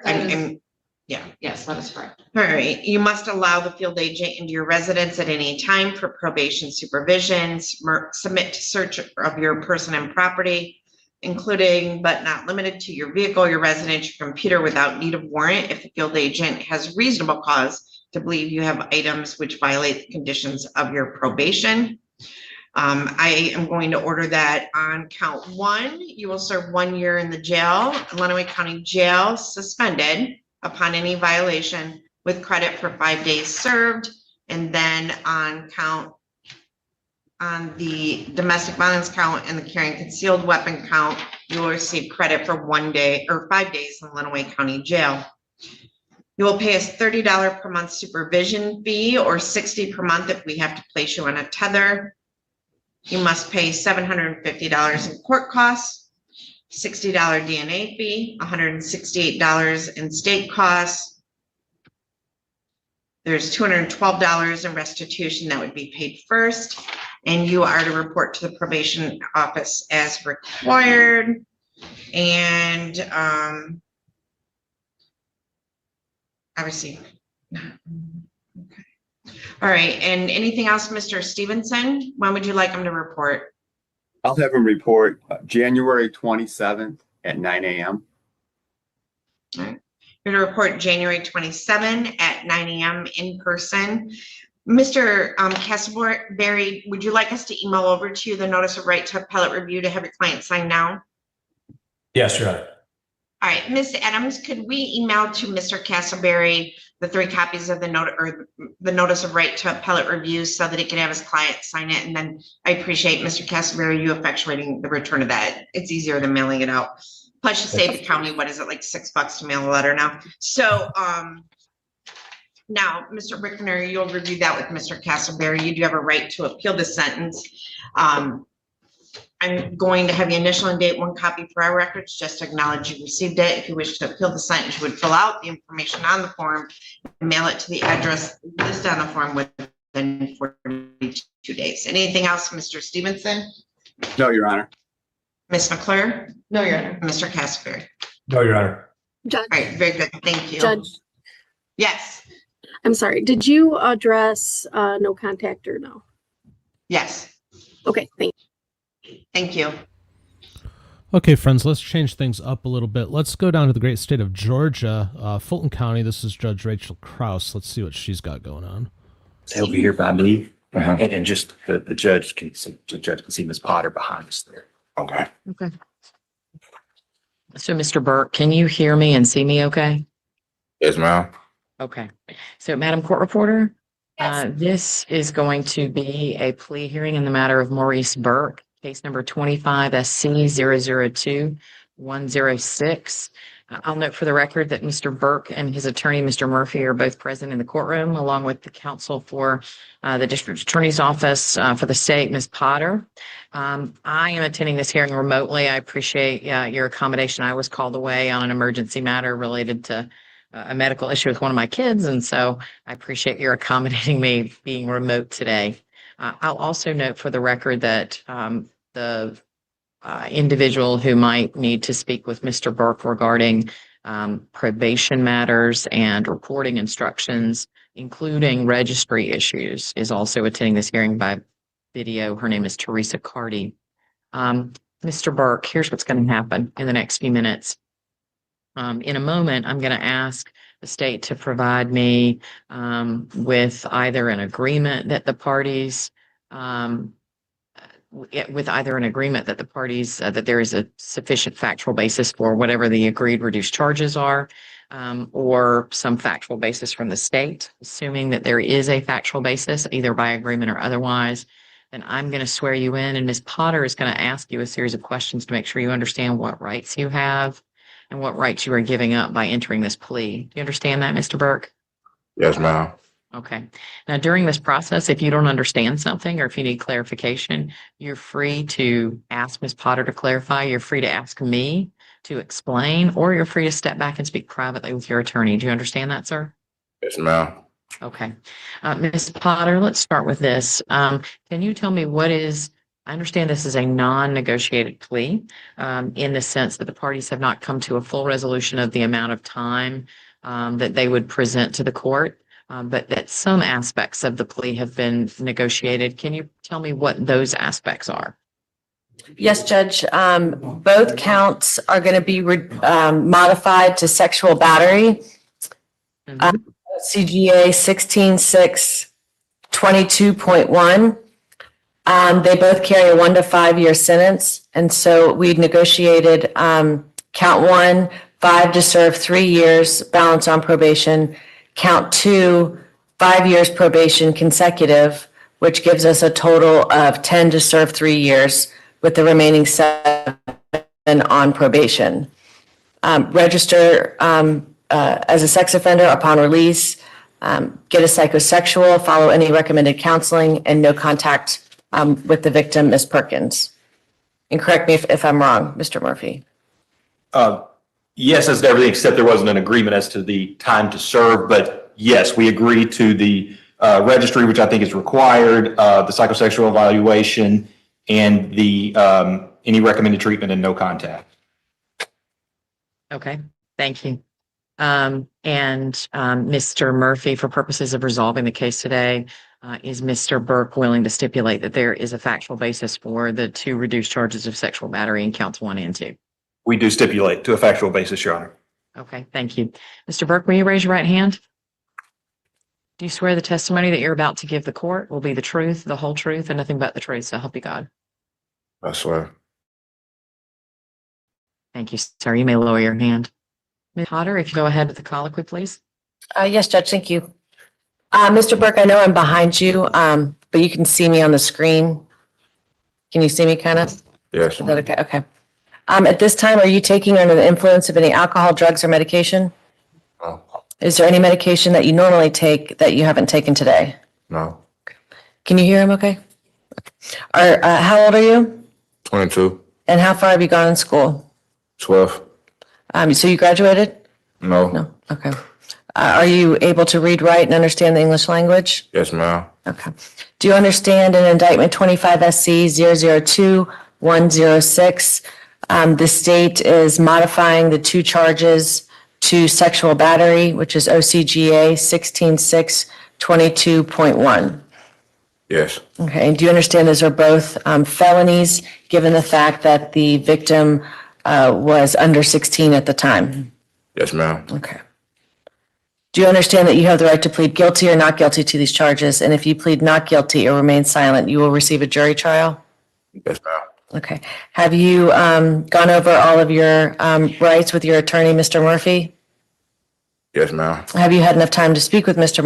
Murphy about all the facts and circumstances known to you regarding the charges in this case? Yes, ma'am. Okay, including any and all potential defenses? Yes, ma'am. And do you need any more time to discuss the case with him? No, ma'am. Okay. And Mr. Murphy, do you waive formal reading of the indictment? So waived. Okay, and do you waive any and all defects? So waived. Okay. And the state is not aware of any outstanding warrants on these on this indictment or these charges. Are you, Mr. Murphy? I'm not aware of any, no. Okay.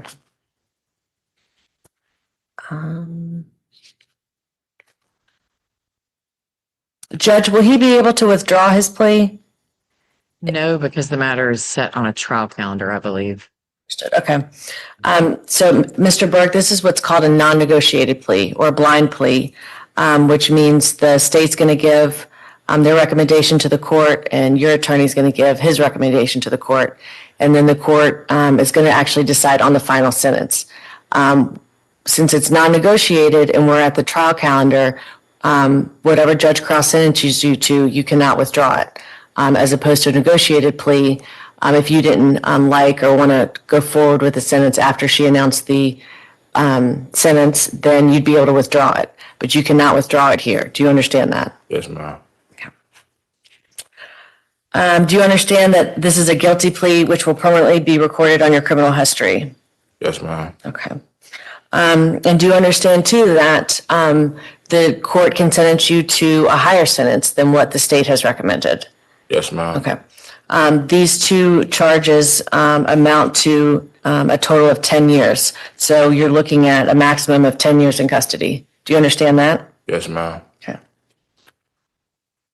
Do you understand that if you're placed on probation of any kind, you cannot violate any criminal laws of any governmental unit or violate any special conditions of probation without being subject to revocation for the balance of that sentence?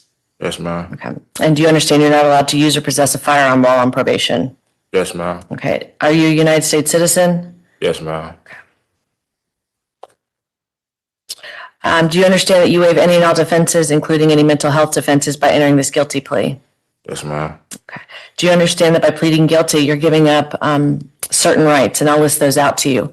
That's the right to a trial by jury, the right to remain silent and not incriminate yourself, the right to confront witnesses against you, the right to assistance of counsel hired by you or court-appointed counsel if you cannot afford an attorney at a trial of your case, the right to the presumption of innocence, the right to testify on your own behalf and to present other evidence, the right to subpoena witnesses and compel the production of evidence, the right to have the charges against you proved beyond a reasonable doubt, and the right to appeal if convicted of these charges after a trial. So essentially, by entering this guilty plea, you're giving up or you're waiving all those rights I just listed. Do you understand that? Yes, ma'am. Okay. Is anyone forced, threatened, or promised you anything to get you to enter this guilty plea? No, ma'am. Okay. And is it your decision to plead guilty because you are in fact guilty? Yes, ma'am. So how do you, an indictment 25 SC 002106, how do you plead to the modified charge of count 1 sexual battery? That's, you have to just announce that you. How do you plead? Guilty. And count 2, sexual battery, 16,622.1 as well. How do you plead to that count? Guilty. Okay. This guilty plea freely and voluntarily given with full knowledge of the charges against you? Yes, ma'am. And do you understand that you have only a limited right to appeal this guilty plea conviction? For these felonies, you have 4 years from today, you've got 30 days from today to file a direct appeal, and you have 4 years from today for this felony charge to file what's called a habeas corpus petition, and that challenges the voluntariness or constitutionality of what's going on here today. So those are 2 time limits that you must be aware of. Do you understand? Yes, ma'am. Okay. Thank you, Mr. Burke. That's all I need from you. Judge, as far as I am aware, Mr. Burke does not have a. The only thing I would like to add is, given the fact that the DNA results are still pending, and we were on a trial calendar, the court or the state has modified or reduced this to sexual battery. The victim is okay with this sentence, as she was ready to testify, and she was 13 years old at this time. Given all of those facts, Judge, we ask that you accept the 10 to serve 3 recommendation from the court. And at the time the court feels it's convenient, the victim, I don't believe the victim is on, but my advocate, Ms. Kristen Clark, is on, and she has a impact statement that the victim wrote. Okay, and now is the appropriate time for me to hear that victim witness impact statement. Ms. Clark, are you there? Yes, Judge. My camera is going in and out, so I'm not going to turn it on. Don't worry about it. If Okay. you'll do me a favor and just start by stating and spelling your name and role, and then the name of the victim, and then read me her statement. I am the victim witness advocate. My name is spelled CHRISTEN, last name CLARKE. And I am reading the statement on behalf of Shania Jenkins. It's spelled SHANIYA Jenkins, JEKINS. And it states, Dear Judge, I was 13 in 2023. I was taken advantage of. I was touched inappropriately, and my body was touched in ways that I can't talk about because it was so bad. Every waking moment of my life, I think someone is out to get me. The defendant has caused me so much pain. I have issues with sleep because every time I close my eyes, I can envision what the defendant did to me. The defendant placed his private part somewhere he knew it did not belong. I am still traumatized physically and emotionally. The defendant took away my childhood and innocence. I always blame myself for what happened. I'm always angry and I don't feel safe around men. I hope one day he will realize the pain that he has caused me and my mom. I remember having nightmares and crying every day. I want the defendant to know I have very bad PTSD and really bad depression because of what happened to me. I'm putting my life back together slowly, and Judge, I'm doing better in school now. I pray I'm the last victim, and I hope the defendant does not ever get to do this to any child ever again. Thank you, Judge. Sincerely, Shania Jenkins. Thank you, Ms. Clark. Mr. Murphy? Thank you, Your Honor. Your Honor, I'll first say there was a lot of negotiation that went on with this, and I appreciate the time and effort of Ms. Potter in taking a very hard look at this case and agreeing to reduce it to the sexual battery count. I understand there was the DNA issue, but there were also some significant mitigating factors involved. Mr. Burks had just met the victim the day before. We know that it is not a defense, but he was given a different age by her, and then she came to his home with some friends the next day. So he takes full responsibility for his actions, but I do want the court to know that there were some significant mitigating factors that also go in to making sexual battery seem a much more appropriate charge that fits the facts of the case, fits the circumstances that were there, and fits the investigation that was done after the fact. Mr. Burks is 22 years old as he stands here before you, Your Honor. He is a lifetime resident of the Atlanta area. He went to North Clayton High School. He did not finish his senior year, but he is currently enrolled in a GED program as he stands here before you today. He also works full-time for Amazon in addition to that. He has never been in trouble before, Judge. He doesn't have a criminal history. So this was something that, you know, was out of the ordinary for him. And I think he would tell you he certainly did not want to harm anyone and is here with a significant amount of remorse and contrition as he stands here before Your Honor. When I first began negotiating with Ms. Potter, I did from the outset ask that she reduce this to sexual battery, and I did with a very straight face go to her and tell her that I thought probation was appropriate for the case for a negotiated plea.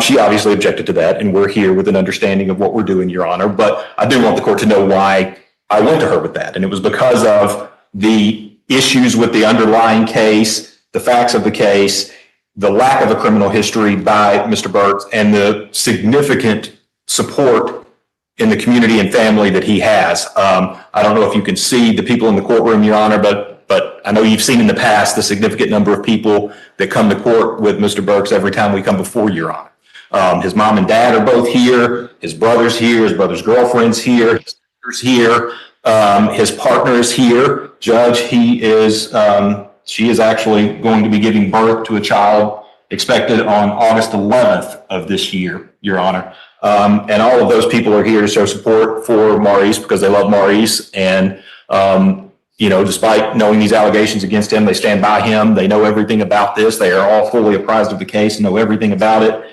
and make sure that they are here to show up and support him at every possible opportunity to do so.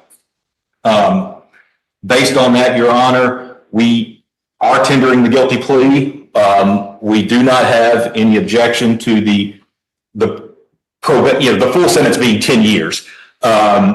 We do not agree with the 3 years being appropriate in the case, Your Honor. We think given all the circumstances that was significantly more. I will say after we initially went to probation, Ms. Potter had a higher offer than she has come to the court with today. We did come forward and ask to do a negotiated plea at 10-1. We were not able to get there today. So we are asking the court for that. That is the sentence we are asking the court to pronounce. We do not have any objection whatsoever to the registry. I think that is required given the subsection that the plea is under on the sexual battery statute. We have no objection to a psychosexual evaluation. We have no objection to any treatment that is recommended that he will undergo diligently and be ready to do. Your Honor, we would ask if the court would consider sentencing him under the First Offender Act, given his lack of a criminal history. He does not have any prior sexual battery charges. And for purposes of the First Offender Act, a second sexual battery conviction would prohibit him. But given that he has no criminal history, he would be eligible for that. We have talked about the carrot and the stick of that at length, and he understands that and has absolutely no intention of ever being before Your Honor or any other judge ever again once he puts this situation behind him. So that is what we would ask, Your Honor, and Mr. Burke would also like to address the court as well. Okay, before I hear from Mr. Burke, Ms. Potter, does the state have any objection to the court's consideration of that first offender? Yes, Judge, we would object. And that is not something we even talked about during any of our negotiations. Okay. Mr. Burke? Your Honor, I thank you for allowing me to speak. I take responsibility placing myself in a situation I should have avoided. And I understand how serious this has been. This is my first offense, and this experience has been a wake-up call that has caused me to reflect deeply on my decisions. Since then, I have been focused on doing better. I am working a full-time job, enrolled in school, raising a 1-year-old, and preparing for another child on the way. I respectfully ask the courts to consider an alternative sentence to allow me to continue this progress while still held accountable. Thank you for your time, Your Honor. Thank you, Mr. Burke. Mr. Burke, I just have, yes, ma'am, Ms. Potter? Um, Sexual battery is not eligible for first offender either, under 4260. That's one of the reasons I asked you, because I wasn't sure, but I thought that perhaps it was not. So thank you for clarifying that, Ms. Potter. Yes, Judge. Mr. Burke, I have a few just follow-up questions for you, and it's mostly just to spot check what you've already been asked by the state. But you understand that you have a right to plead not guilty to these charges, correct, sir? Yes, ma'am. And do you understand that you have a right, if you plead not guilty, to have a trial with a jury? Yes, ma'am. And do you understand, sir, that at a trial, you would be entitled to be represented by an attorney, including one at no expense if you couldn't afford one? Yes, ma'am. And do you understand that at a trial, your attorney would be allowed to ask questions and to challenge the evidence that the state offered? Yes, ma'am. And do you understand that at a trial, you would not be required to testify as you're doing now? Yes, ma'am. And you understand, Mr. Burke, those questions that I've just asked you and most of the questions that Ms. Potter has asked you are about important rights that you have that you are giving up by entering this plea. Yes, ma'am. Thank you, Mr. Burke.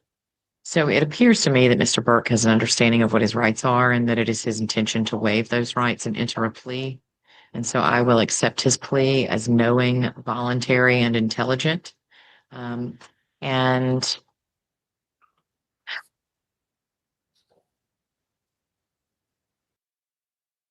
the decision-making process for how to sentence in a case like this is not an easy one. I suspect it's the same reason that the state and the defense weren't able to come to an agreement, because the nature of the offense to which you have admitted is so concerning and bothersome and problematic in our community.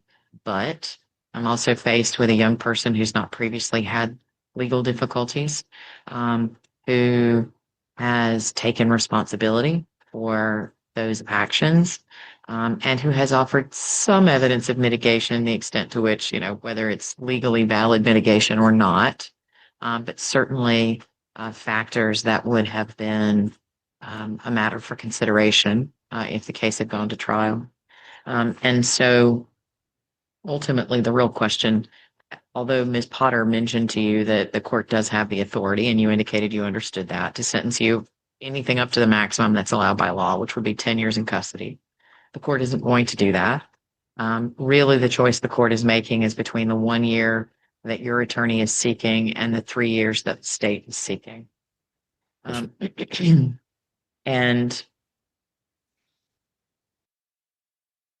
under the circumstances of the case, given the lack of criminal history and the responsibility, the fact that Mr. Burke is here and is taking responsibility for his actions, I think I am inclined to err on the slightly lower side of that. And so what I'm going to do is sentence Mr. Burke on count 1 to the reduced charge of sexual battery under OCGA 16-6-22.1 to 5 years to serve 18 months in custody, and the balance to be served on probation. As to count 2, on the reduced charge of sexual battery as in OCGA, reduced charge of sexual battery in OCGA 16-6-22.1, I'm going to sentence Mr. Burke to 5 years of probation. Count 2 will be served consecutively to the sentence in count 1. In count 1, after the 18 months, the balance of that will be on probation. As we have already discussed, Mr. Burke is required to register as a sex offender, and he will be required to undergo a psychosexual evaluation and comply with any treatment recommendations that arise from that. And I also require that he have no contact with the victim. Mr. Burke, I do want to caution you and your family who've been so supportive of you that sometimes it happens that family members and friends have contact with the victim, thinking they're helping their family member. They're not. I'm just going to remind you that when I say no contact, that means no direct contact, no indirect contact, no social media, and no one else can contact that person on your behalf. All of that would potentially be a violation of your probation. As was discussed a moment ago, I don't know that I would be inclined to allow for first offender treatment, but I don't believe that I understand why Mr. Burke would seek that accommodation and that treatment. But I think Ms. Potter is correct that it is not allowed for these types of offenses. And so I don't know that the court needs to rule on that from a discretionary perspective because I don't think it's legally allowed. Excuse me. Beyond that, Ms. Carty had brought to the court's attention that there is some paperwork that Mr. Burke will have to sign, indicating some of the requirements of his registry. Ms. Carty, I have the paperwork, I'm looking for it, and this is something that I want to make sure we do correctly. I know Mr. Burke has to sign off on it, but there are a long list of potential special conditions that the court has to either require or not require. Is that correct? Yes, Your Honor. Okay. And so the form that I'm looking at for special conditions of probation, Mr. Murphy and Ms. Potter, had the two of you discussed anything regarding the nature and scope of these special conditions? I mean, some of them, I understand the original charge was child molestation. The victim in this case was 13. Some of them apply more directly. Some of them might be a little less applicable. Had you had a chance to discuss those at all, Mr. Murphy, Ms. Potter? We have not discussed those, Your Honor. I think the only one I would have a significant concern with is his own being able to reside with his own children. Yeah, and I would agree with you and would strike through that requirement in subsection 2 that Mr. Burke would be allowed to reside with his own children, but not with any other children under the age of 18. However, note that application does allow approval in advance. And so, for example, if Mr. Burke were to live with family members and had a younger sibling, or if he were to live with a partner who had a child that was not his, that can all be approved, and the court doesn't necessarily have a concern with it. It just would need to be approved. The only thing I would be striking through is any limitation on Mr. Burke's ability to live with his own children. Beyond that, I feel like the parties could probably negotiate. Obviously, he wouldn't be allowed to have any contact with the victim. That's a special condition. And I feel like the parties might be able to discuss and agree on the application or lack of application of these other aspects. For example, I don't think it's necessary for Mr. Burke to keep a driving log, but I don't think anybody should pick up hitchhikers or hitchhike, which I think is always funny to me that one's included. But I would. I don't think to the polygraph, you can take that off. Okay. No driving log, no hitchhiking, no the 900 numbers in post office. Right. And then everything else the state would like to apply. Okay, so here's what I'm gonna read off, Mr. Murphy, if you're aware, and tell you what I would be inclined to apply, and let me know if you have any concerns. Count 1 is contact with minors, and that would be applicable. It's sort of the main limitation. Count 2, we've already addressed, which is he would be limited from residing with a minor other than his own children. But again, that can be approved in writing if it's other children, as in the circumstances I mentioned. The residence change, and that would be applicable. The victim contact would be applicable. I would not prohibit Mr. Burke's employment. I would not apply item number 5. I would not apply item number 6, item number 7, item number 9, item number 10, item number 12, item number 18, or item number 19. The rest of them would be applicable, Mr. Murphy. That's agreeable, Your Honor. Okay. Ms. Carty, did you get those? Yes, Your Honor. Okay, thank you.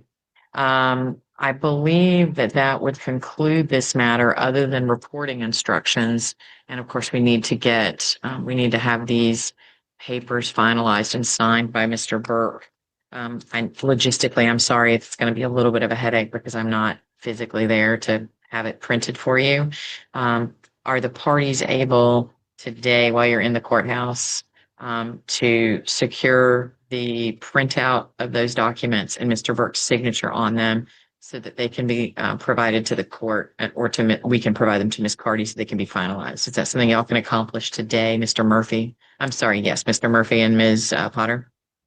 Yes, Judge, if Mr. Murphy just hangs around for a couple of minutes, I'll get them printed and be right back. Okay, excellent.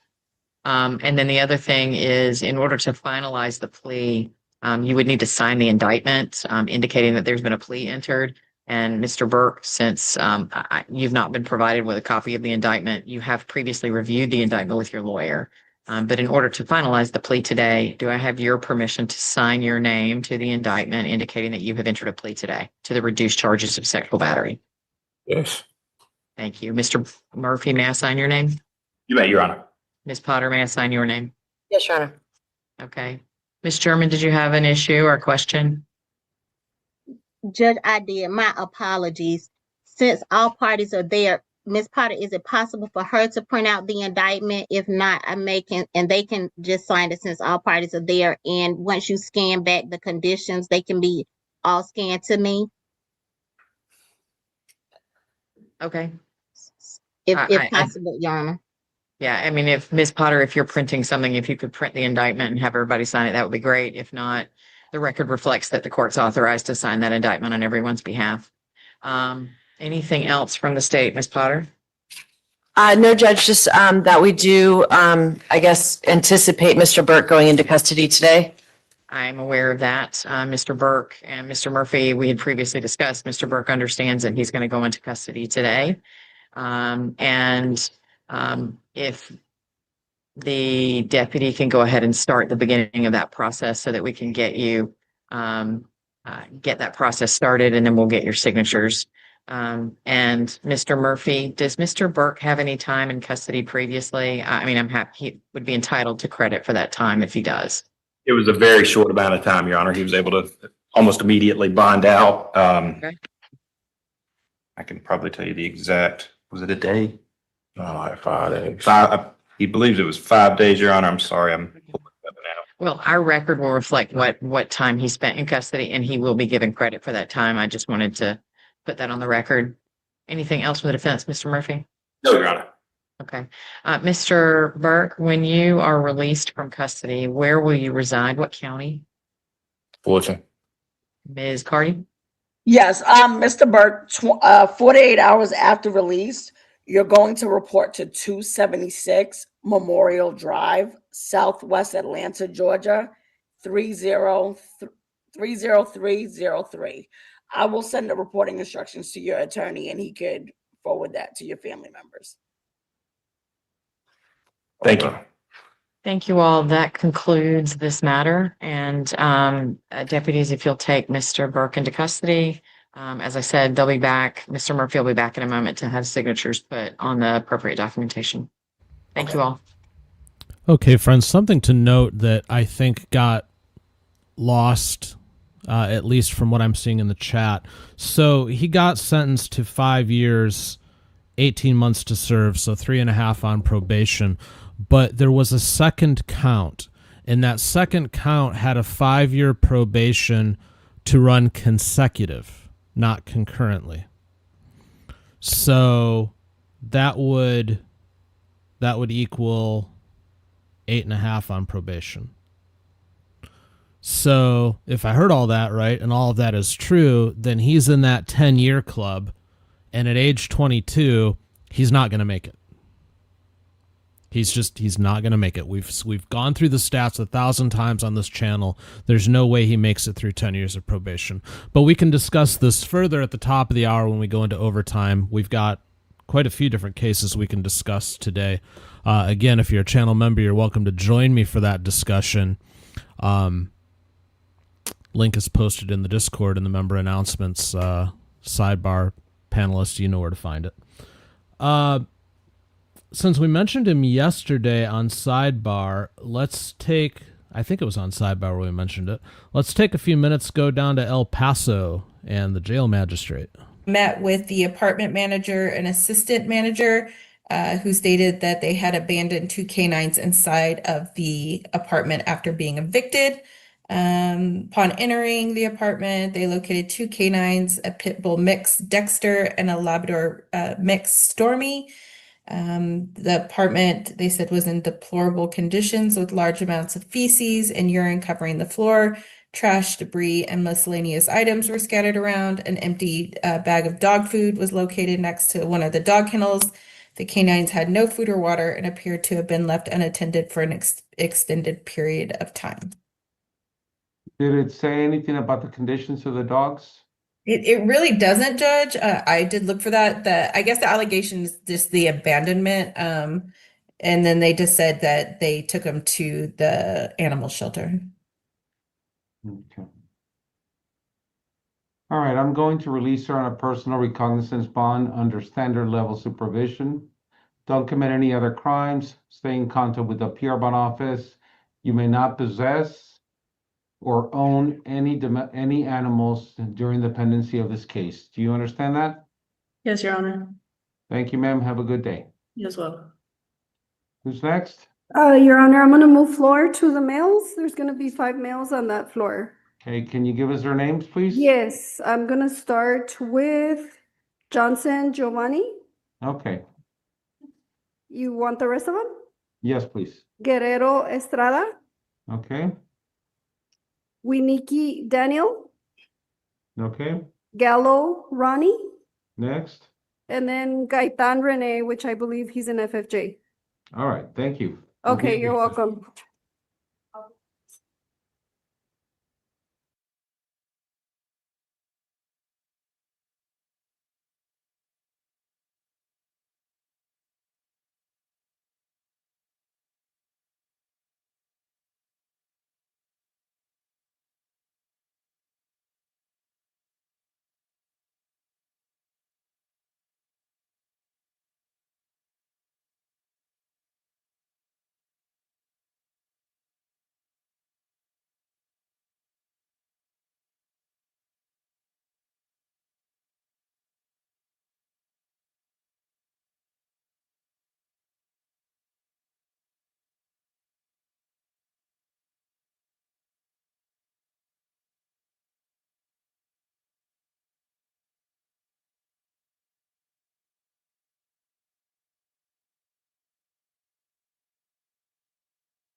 Well, I step away for just a minute and everything goes quiet.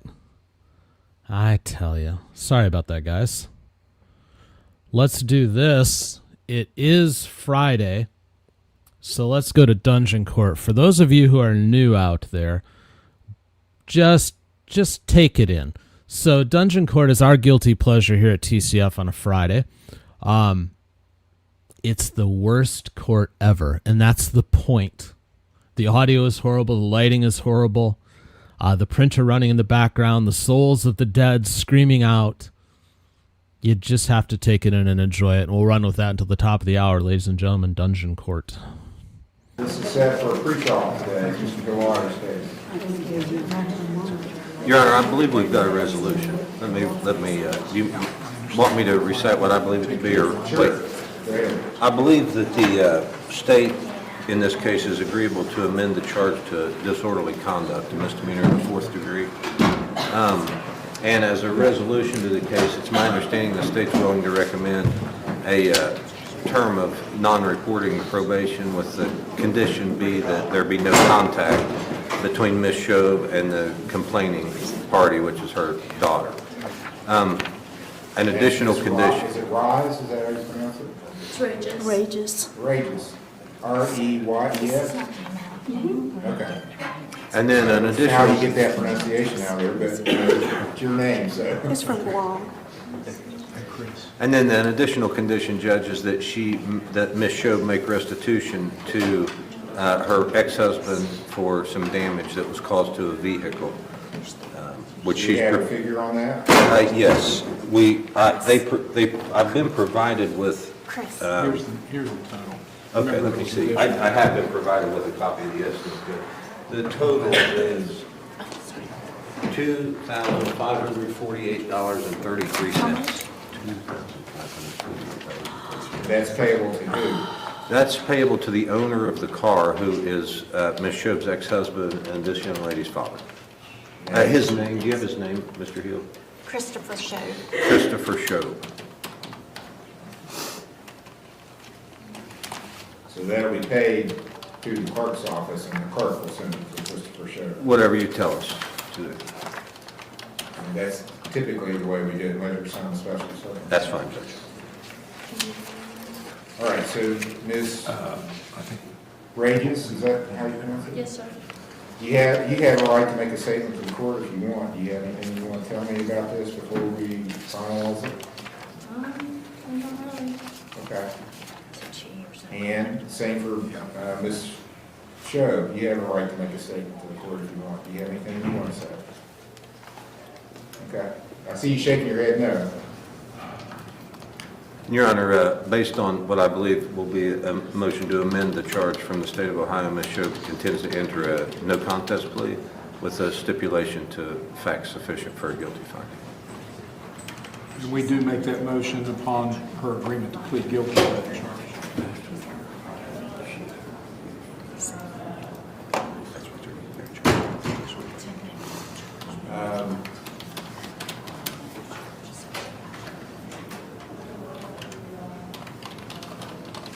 Okay, so disorderly conduct statute, we're off the top of your head, you got it? I'm looking at right now. I should have done that before I came in here. Is she going to pay the restitution? 291711. Yeah. When is she going to pay the restitution? Your Honor, so we had two estimates in the case. The first estimate was for the amount of $1,965.84, which she was prepared to pay immediately. The new estimate's a bit higher, so she's going to pay the first estimate within the next few days. She may need to make payments on the remaining 400 or 500. That's, I assume, agreeable. Well, we want it to be done quickly. I think within 30 maybe days. under the circumstances, it might be best to. Within 30 days. There was no insurance here? Apparently not. I don't know what the status of the insurance was. The car wasn't owned by Ms. Shobe, it was owned by her ex-husband, so we don't know. I'm told that the damages were not covered, and Ms. Shobe's agreeable to take care of them. All right, the charges are amended from domestic violence to disorderly conduct, and it will be the M4 or MM variety? M4. M4. I believe Mr. Heald intended to request a 10-day suspended sentence with non-reporting term of probation with a condition. The condition that the prosecutor's office was concerned about is that there be no contact between the two. Okay. I'll impose a $100 fine, order the cost to be paid, 10 days of jail suspended, no contact order with Ms. Rages.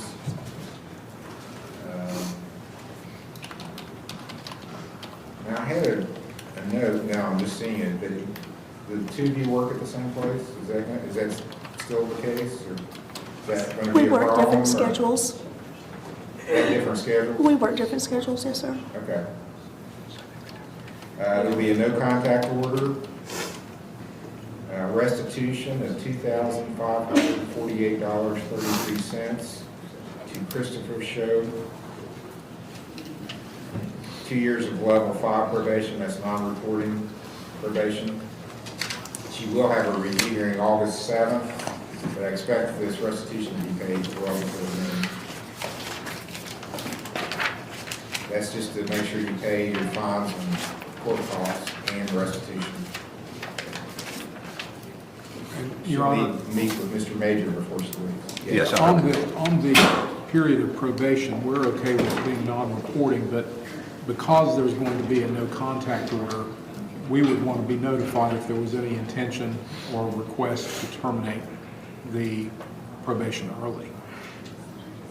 That's understandable. I talked to Michelle about that. She doesn't anticipate that happening. All right. August 7th, 9 o'clock is the next termination.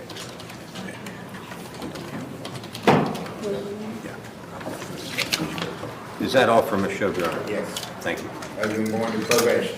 Yes, I'm going to meet her in the lobby here in just a minute. State of Ohio versus Craig Bowe, case number CRB 25310. Your Honor, we'll replace that for trial. This was the case set for trial today, but I understand that's not going to happen. It's my understanding, Judge, in discussing this with Mr. Hill, it turns out there may be some additional discovery that we were unaware of. So I believe Mr. Hill's office is investigating to see if it exists, and if it does, then I'm sure his office will turn that over to me. So when we come back, do we need to come back as a trial or as a pretrial next time? Probably just a trial, Your Honor, and then I try to have my people here early just to pre-try the case in case we can reach a resolution, so we would intend to do that on the day of the trial. Okay, let's pick a date then. Okay. I'll give you dates that are available. I'm assuming we need a little bit of time to get this. I think it was a video that needs to be processed, and so that may take a couple of weeks at least, I would think. Well, I do have a trial already scheduled for the 20th. The 23rd is good, the 27th is good, and then we'll go into March.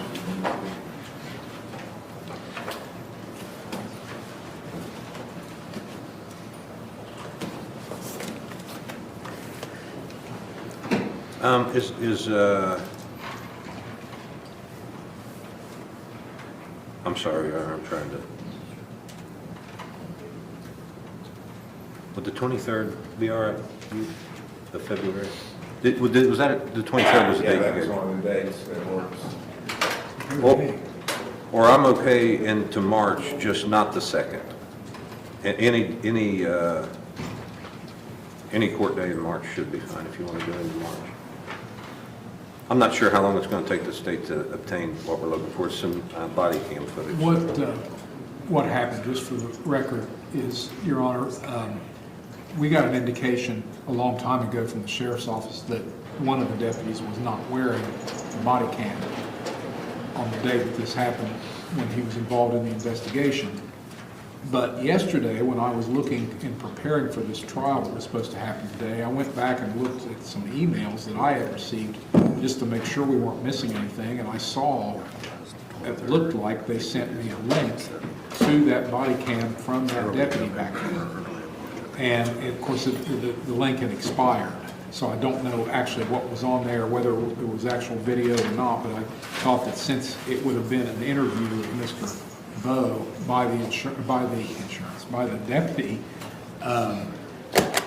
that it would be something that would be very relevant to the case, and I felt like I needed to talk to Mr. DeLauder about that immediately.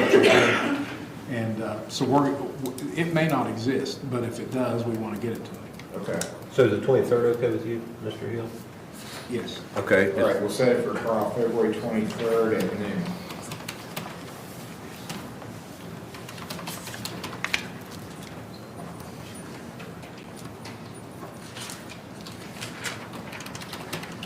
All right, thank you. Thank you. Thank you.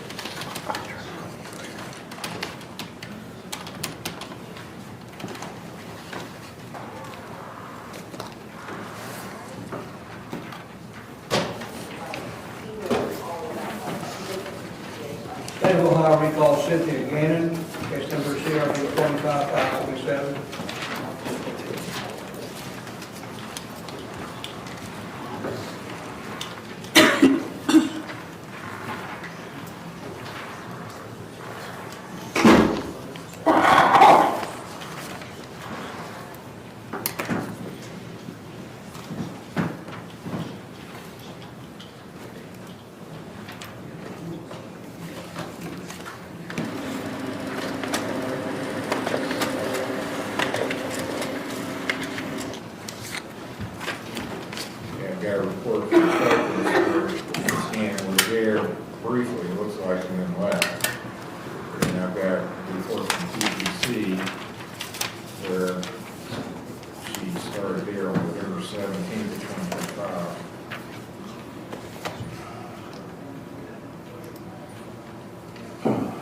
she actually was ordered to do treatment at Hometown Recovery, so that's, she didn't go to either place.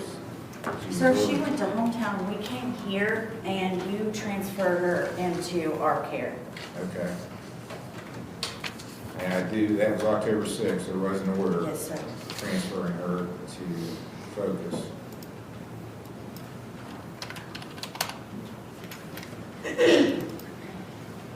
Is she inpatient at TPC or? She is currently outpatient.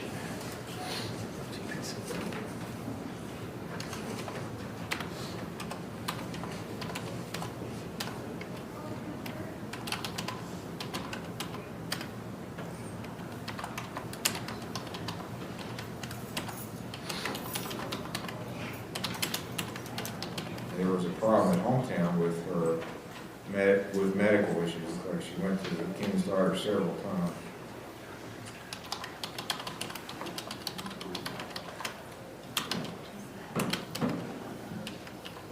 And they were recommending a higher level of care. That was back in October.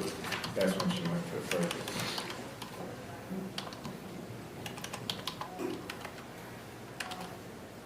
Well, I'm never happy when people take it on themselves to leave treatment and go someplace else without the court's approval.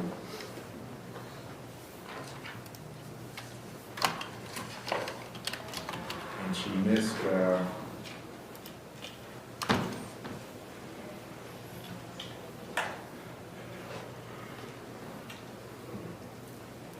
she had a hearing on Monday.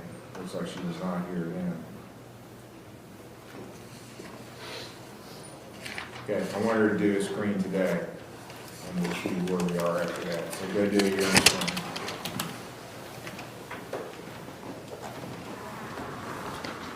Barbara, thank you for the $5 and for the couple of gifted memberships earlier. It's appreciated, and I will pass on your well wishes to Mrs. TCF. Channel members, if you want to be joining me at the top of the hour, feel free to start lining up in the waiting room, because got a few things we can discuss today.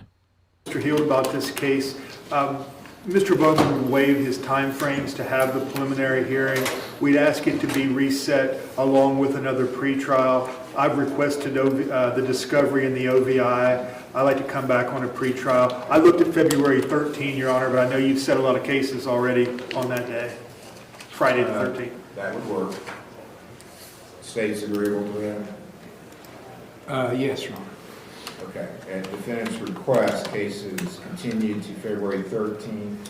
Stay here on this court's docket for preliminary hearing and pretrial at 10 o'clock. Bond is continued. Thank you. Thank you. You're welcome. John, we're ready to call some of the inmates. We're here. Okay. State of Ohio versus Jamie Baker, who's back in holding, case number CRB 25402.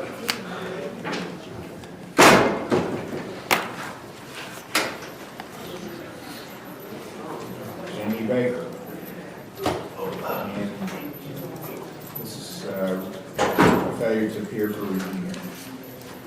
All right, Mr. Baker, case is 25402. Case number is an aggravated menacing. Looks like you've got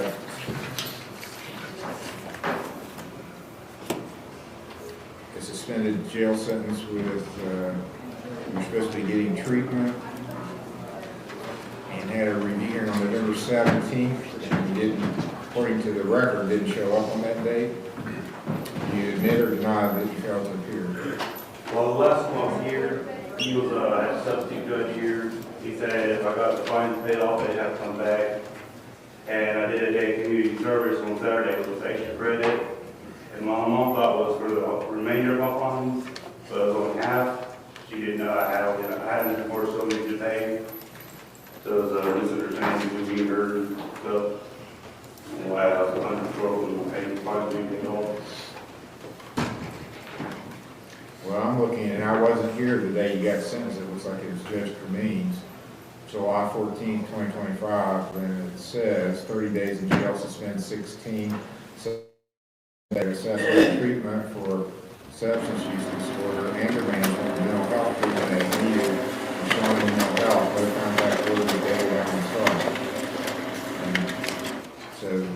right in your judgment entry that you had to go to treatment. And I had no notes from anywhere that you did go to treatment. And you still have, I'm showing you still owe some fines. How long you been in jail now? Since Monday. How'd you get arrested? My buddy, one of the officers was fighting me up that I warrant. Where were you? At South Point, right before you cross the tracks, at the speedway, I don't know if you know where it's about, the old gas station on the old 52 there. That's like a 1850 place now. Where are you living? You were living in South Point, okay. Ashland Drive? No, I moved since. Where are you now? 204 East Florida. East Solida? 204 East, yeah, by the Sonic College. 204E. Okay, do you want to just lay it out in jail, or do you want to actually do the stuff you were ordered to do? I went and seen the Shawnee stuff. They should have sent the thing here. Well, they didn't. I don't have anything in the file. And you didn't come back, so, when you were supposed to. So there's been a warrant outstanding since November 24th. You want to finish it up, or do you want to go stay in jail? Let me finish it up. Well, you had to suspend the jail sentence. I can just give you the jail. Or you can go to the counseling and bring it in to me. Counseling, I guess. Are you still going there? Are you still going to Shawnee? Well, what's the point? They said that I didn't need to anymore. Well, then you need to bring me a letter saying you don't need to go there anymore. Something, a report from them saying you don't need any more counseling. Well, I'm sorry, they didn't send me a report about something on there. You have to stay after them. This isn't the first time I've dealt with Shawnee. They're not the best at issuing reports. So you're going to have to harp on them to get them to send a report. But that's up to you. I think you told me before that's where you were going, so I just continued where you were going. Okay, I'll send you the time, sir, for not coming to your hearing before, order you to continue with your counseling, come back, give me a report as to what you're doing, and you still owe, I'm showing you still owe $100 on your fines and costs, so that's got to be taken care of too. Well, so I got charged the extra 100 because the 100 I paid, but fined the extra 100 after the last 100 was. Well, I think It's 100. okay, that's correct. Yeah. I'll set you for the 17th of February. Mr. Cooper's gonna write that. February 17th, your next hearing, 9 o'clock. You'll get out today after you get back to jail and paperwork process. You're done. You'll get out of jail today. State of Ohio versus Kerry, Earwood.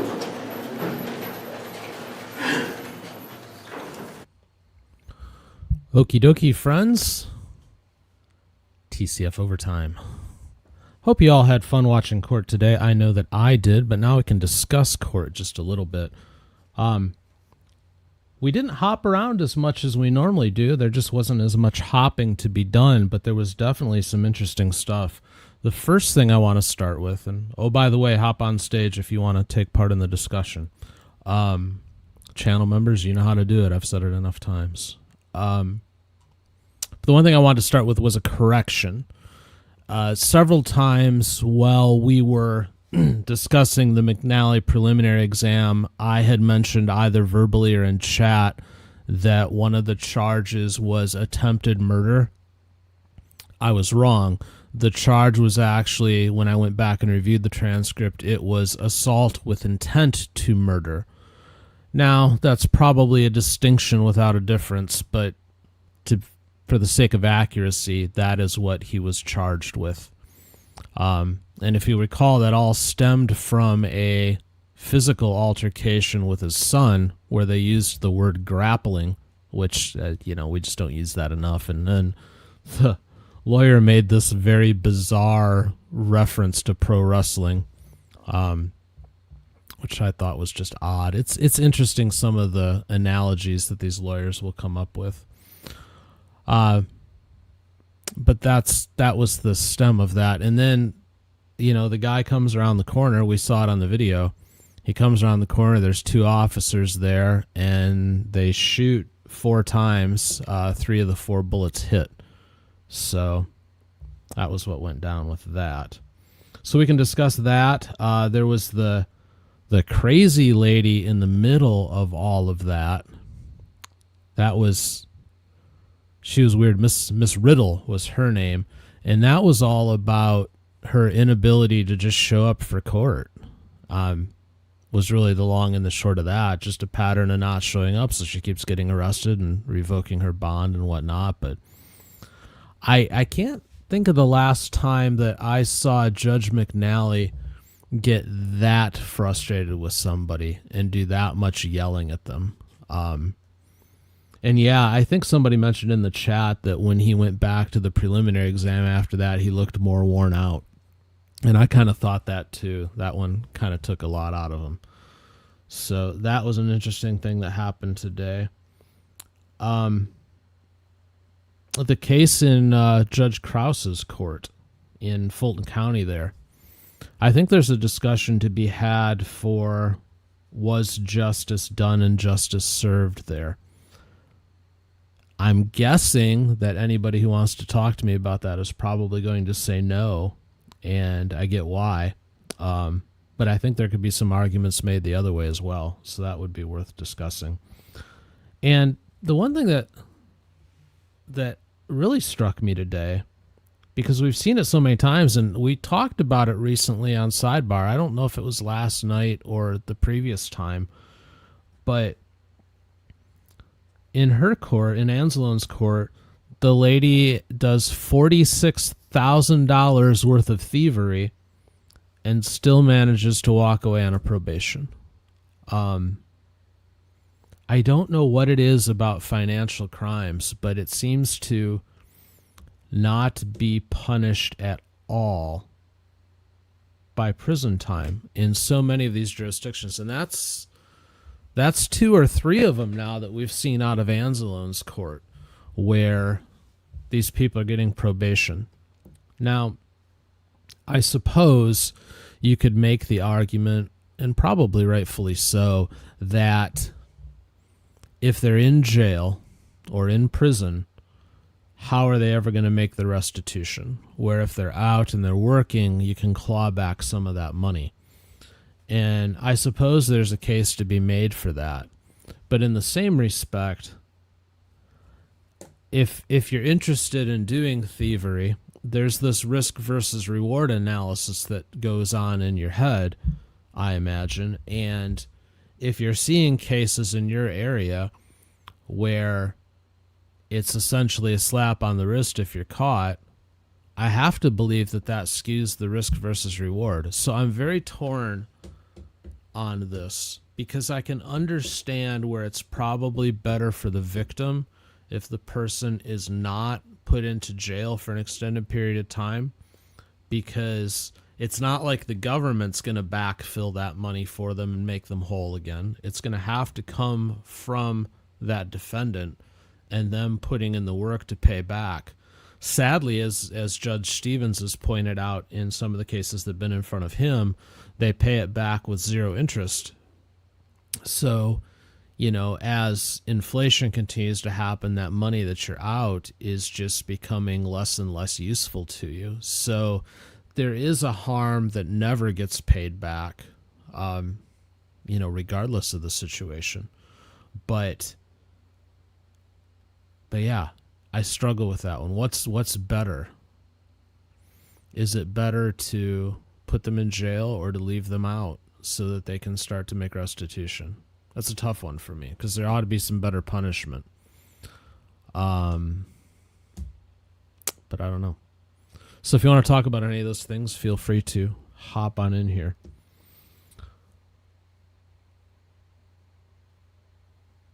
But I'm gonna go to the Krause thing for a minute. So this dude most definitely had his issues. So we had the involvement with the, at the time, 13-year-old. And this was 2023, if I recall. So 3 years ago. So when he was 22 now, so he would have been 19 or 20 at the time himself. Still, he's an adult. That's a child. Not acceptable. But he's since got a 1-year-old and another one on the way. So I wouldn't exactly call this guy captain responsible, that's for sure. At 22, that's just too much. Now, I'm not necessarily a guy who thinks we should all be waiting to be in our 40s to have children. I think that's probably the wrong call, too, to be honest with you. Having children is a young person's game. However, you have to be established and responsible, and he's clearly not. So he doesn't care what he does and who he does it with. So, it's evident to me that the guy has some serious issues. In the same respect, the court and the prosecution seemed to acknowledge that there were some issues with that case. They did not, for whatever reason, have DNA on it. I didn't completely follow what was going on there, but it sounds like there was some trouble getting the DNA results. So a lot of your physical evidence is missing. There was also apparently some mitigating factors regarding the knowledge of the young lady's age. And you can definitely make an argument that that's his problem. And I don't necessarily disagree with you. In the same respect, it's getting harder and harder and harder to tell the age of some of these young people, both boys and girls. And it's not that hard anymore for you to mistake somebody for being older than what they are. Now, again, that doesn't mitigate the responsibility or eliminate the responsibility. It's still on him. And I don't disagree with that. But I suppose that these couple of things, I think the prosecution and the court have to look at it and go, yes, there's holes in this. There's a problem with this. So that has to be factored in. Like it or not, it just has to be factored in. So they couldn't reach an agreement. They left it open to the judge, but it had a cap of 10. He walks away with 18 months to serve. And again, if I heard it right, that the second count was to run consecutive, then that would be 8.5 years of probation. So I don't think he walked away with nothing. From what the prosecution said, the victim signed off on it. So there's that. And again, we've talked about it statistically. This young man is not going to make it. Those 10 years. It won't happen. At 22, I need to find those stats. I don't know where I left them on my computer, but I need to find them so I have them handy because we seem to be referencing them a lot. But it's like a 90% failure rate at that age with that length of a probation. So, and his behavior would indicate that he will definitely fail, because what inside of him seems to take responsibility for anything other than he did plead guilty. So he did take responsibility there, probably to avoid the thing going to trial and being even worse. But regardless of motivation, he did stand up and plead guilty. Didn't no contest it or anything like that. So I don't know. I think in this instance, justice was probably done about as good as it was going to get done. Because if the prosecution was missing the DNA evidence, if they even acknowledged there was some potential mitigating factors regarding knowledge of age, then if that thing had gone to trial, there's a good chance that there would have been a not guilty. So I think you have to weigh those things, and he probably got about as good of a deal as he was going to get, and quite honestly, the prosecution probably got about the best they were going to get out of it too. Now, this is just based on us watching and hearing, though obviously we don't have all of the facts behind the case, but that's my feelings on it. If you have different feelings, you can let me know, but I think if we look at it dispassionately, I don't know if there would have been a better outcome for either side, for him or for the victim and the prosecution, just based on what they were saying that they had issues with. Could be wrong. So back to the McNally case real quick with that preliminary exam. I hope you guys enjoyed that. I wanted to show it because specifically it had the video of the interaction with the defendant and the police and those shots fired, which isn't something that we always get to see. So I wanted to show it for that, if nothing else. Plus, we don't often see these longer cases in McNally's court. So that was nice to look at, too. And I think the outcome there was right. I don't think there was any question that that was going to be bound over to circuit court, and it was. So no surprise there. I didn't necessarily find a whole lot compelling out of the defense, though, to try to get this thing tossed. And it kind of made me wonder why they went through all of the rigmarole for it, to be honest with you. Let me know if you saw something different, but I didn't see anything compelling enough coming out of the defense that would have any way changed the judge's mind on this one. I didn't see anything that would have caused him to toss this out. So it kind of made me wonder, why are we even going through the motions on this? I'm not sure what they were hoping to get.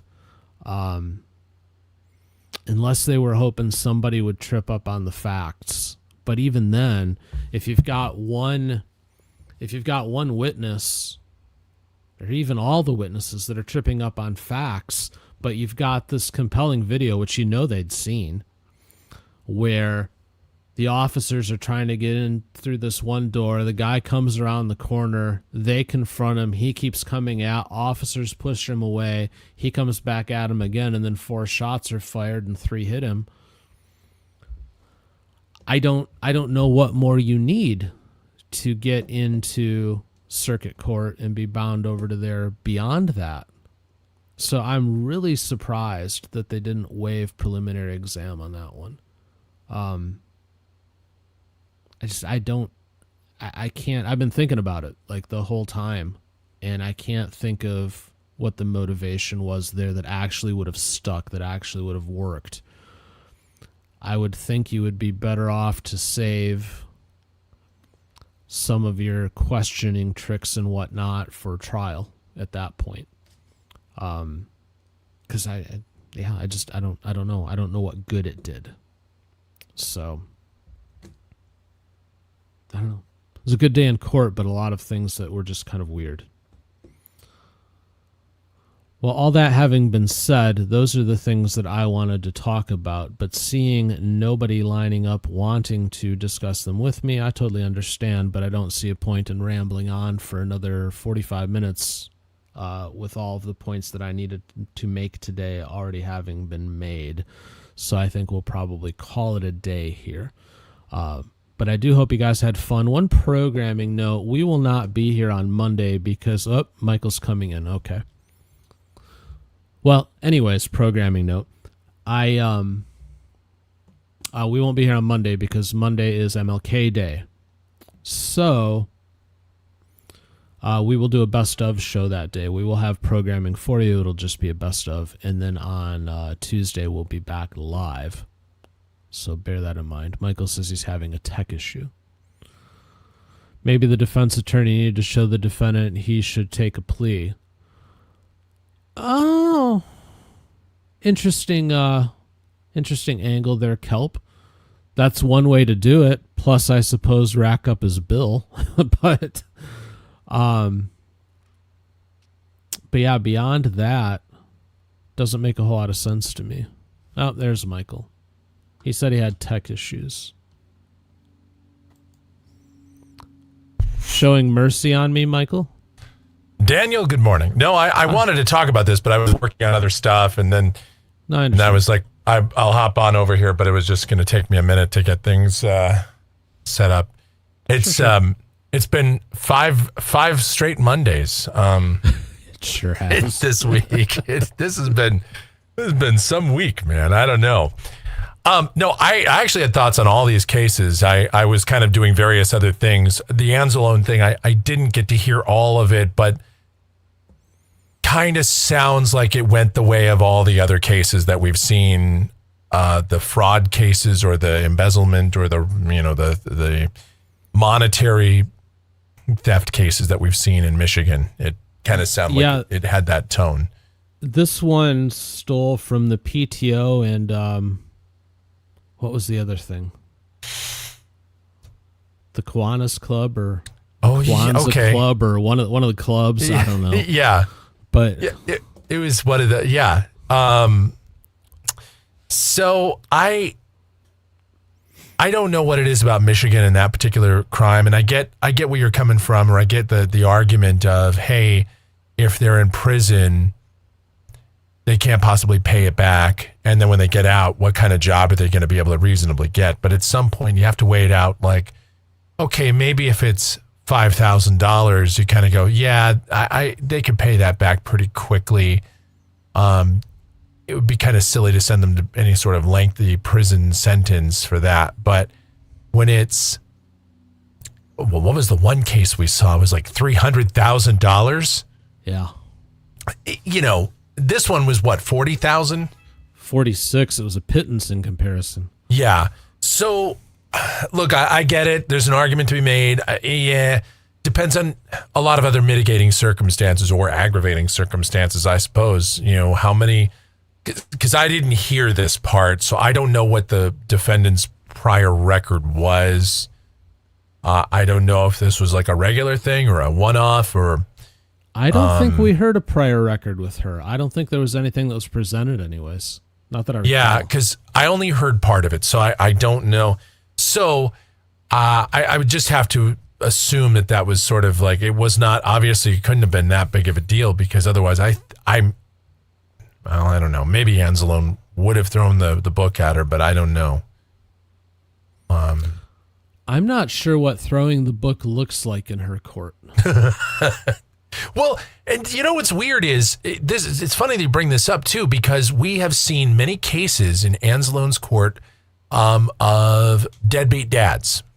Yes. And I think one deadbeat mom, but mostly deadbeat dads that are not, they're not keeping up on their child support. And of course you can go to jail or even prison for that. And yet they pretty much never are. Or they're put in jail for a weekend or something. You know, they get the jailcation. And I don't know if that's the right call there either. But again, I get it. If you put people in jail, they can't pay back the back child support. But I mean, what's weird is some of those folks are working. So I don't know how they haven't just garnished the wages. Because here you just go down to the person's place of employment, you show that place of employment the judgment, wages are garnished. Boom. Well, it depends on the situation. If they are taking odd jobs, you're not going to garnish that. If they're self-employed, you're not going to garnish that. True. So, I mean, there are other factors as well. Plus, in Michigan, they can only take up to 50% of the paycheck. So you also have a situation where, let's say somebody's monthly support order is $1,200, but they're only making $2,000 a month. The most they can take is $1,000. So every month they're falling $200 behind unless they find something else.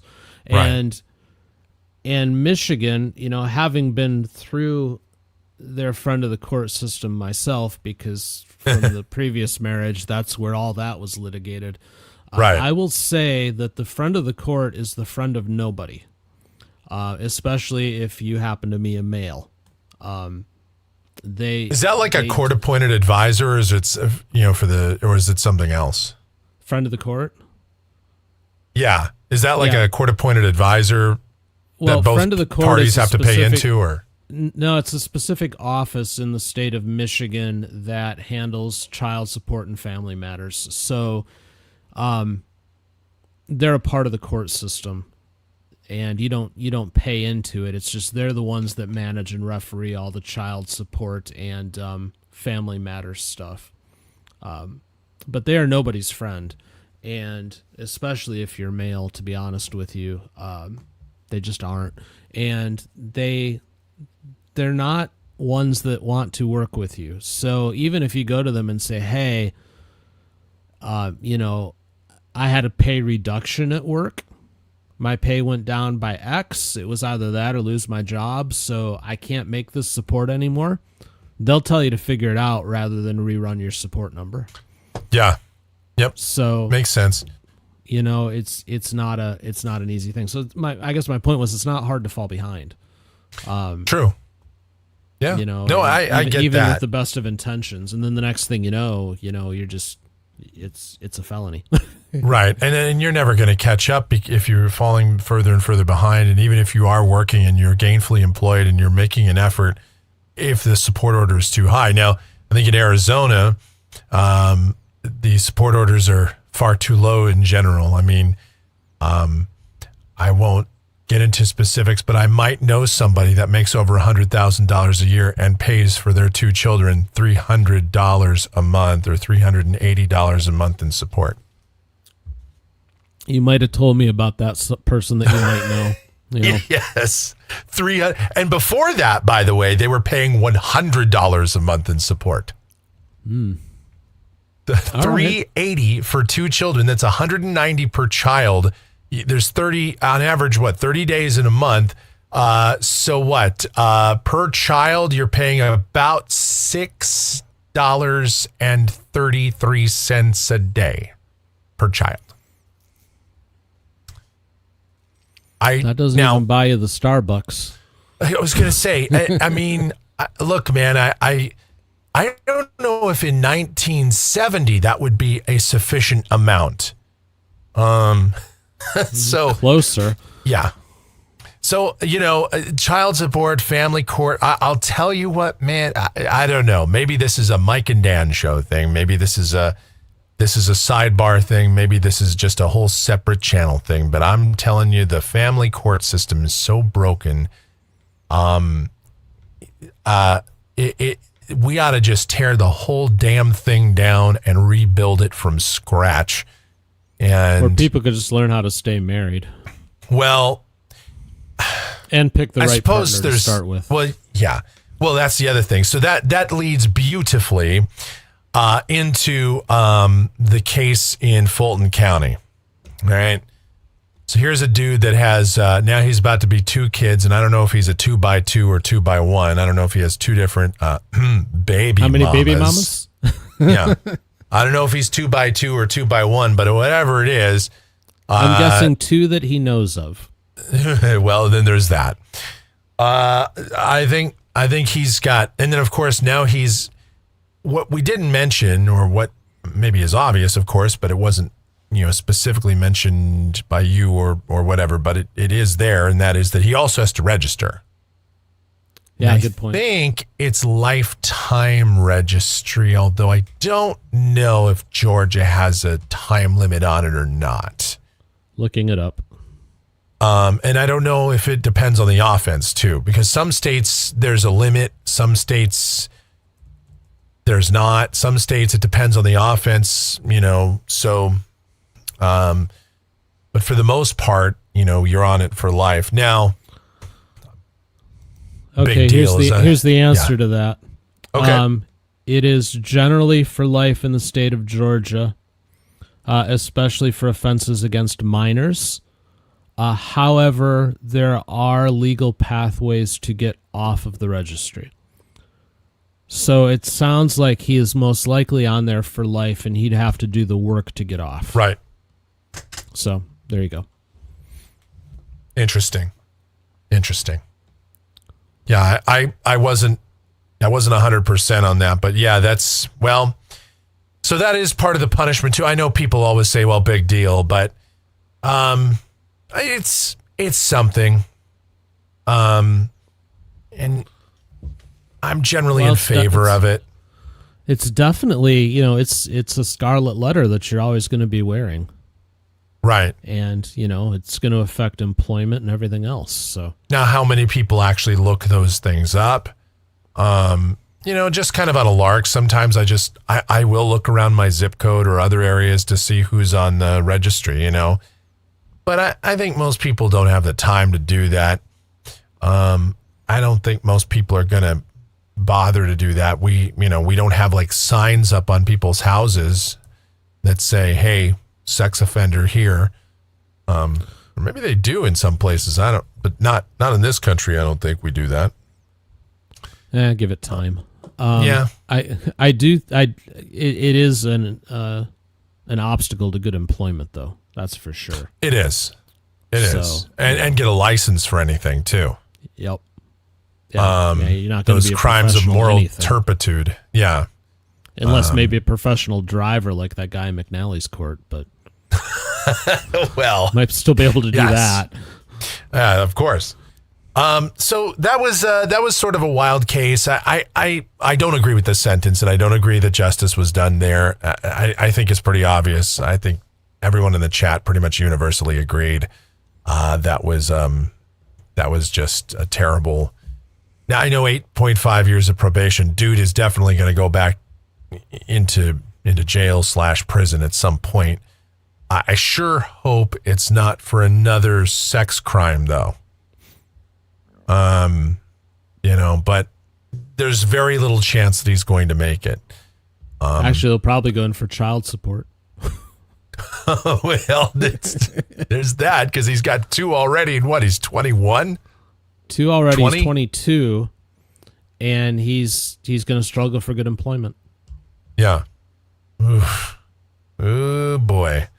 What sucks is not only is it the victim of the crime that suffers, now he's got some lady that for whatever reason decided to have at least one night with him and is stuck with him now, saddled with that dude because of her bad decision.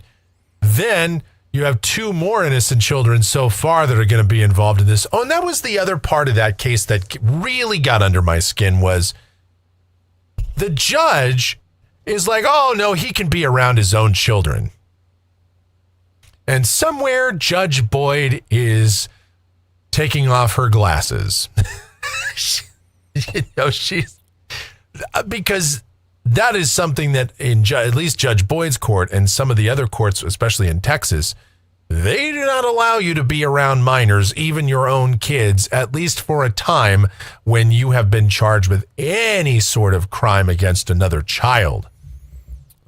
Yeah, that caught me too. I don't know what the standards are in Georgia there. We haven't seen enough of that in Georgia to kind of flesh it out, but yeah, it's curiosity. I think that probably even more than the sentence, that really rubbed me the wrong way. Now, I don't know. I know it just did, period. End of story. I was blown away by that. So there's that case. And then the McNally case, there's a lot to unpack there. But what's weird is, I don't know if you really have to unpack it. I kind of agree with you, Dan. I don't see, look, I get you have the right to have that hearing. Of course. But like, why? What was the point? It was one of those where you had clearly enough evidence. The standard is like the lowest standard we have in the legal system to move forward.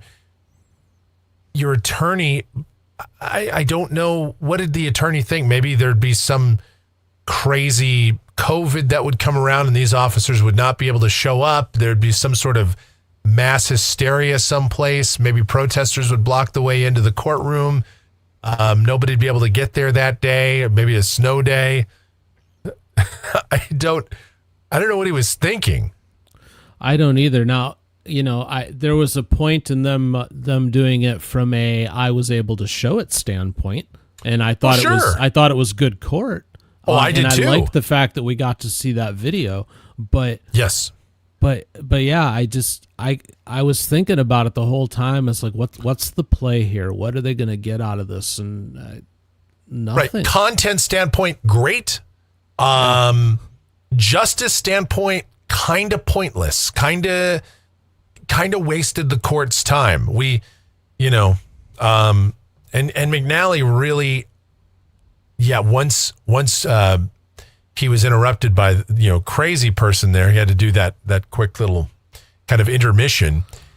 I think Judge McNally was tired. Oh, he was. And plus, at one point, the afternoon. He was sleeping. Yeah, it was the afternoon. That's and true. I think he used all of his energy. And here was the thing too, and I made the comment in the chat. Where was that energy?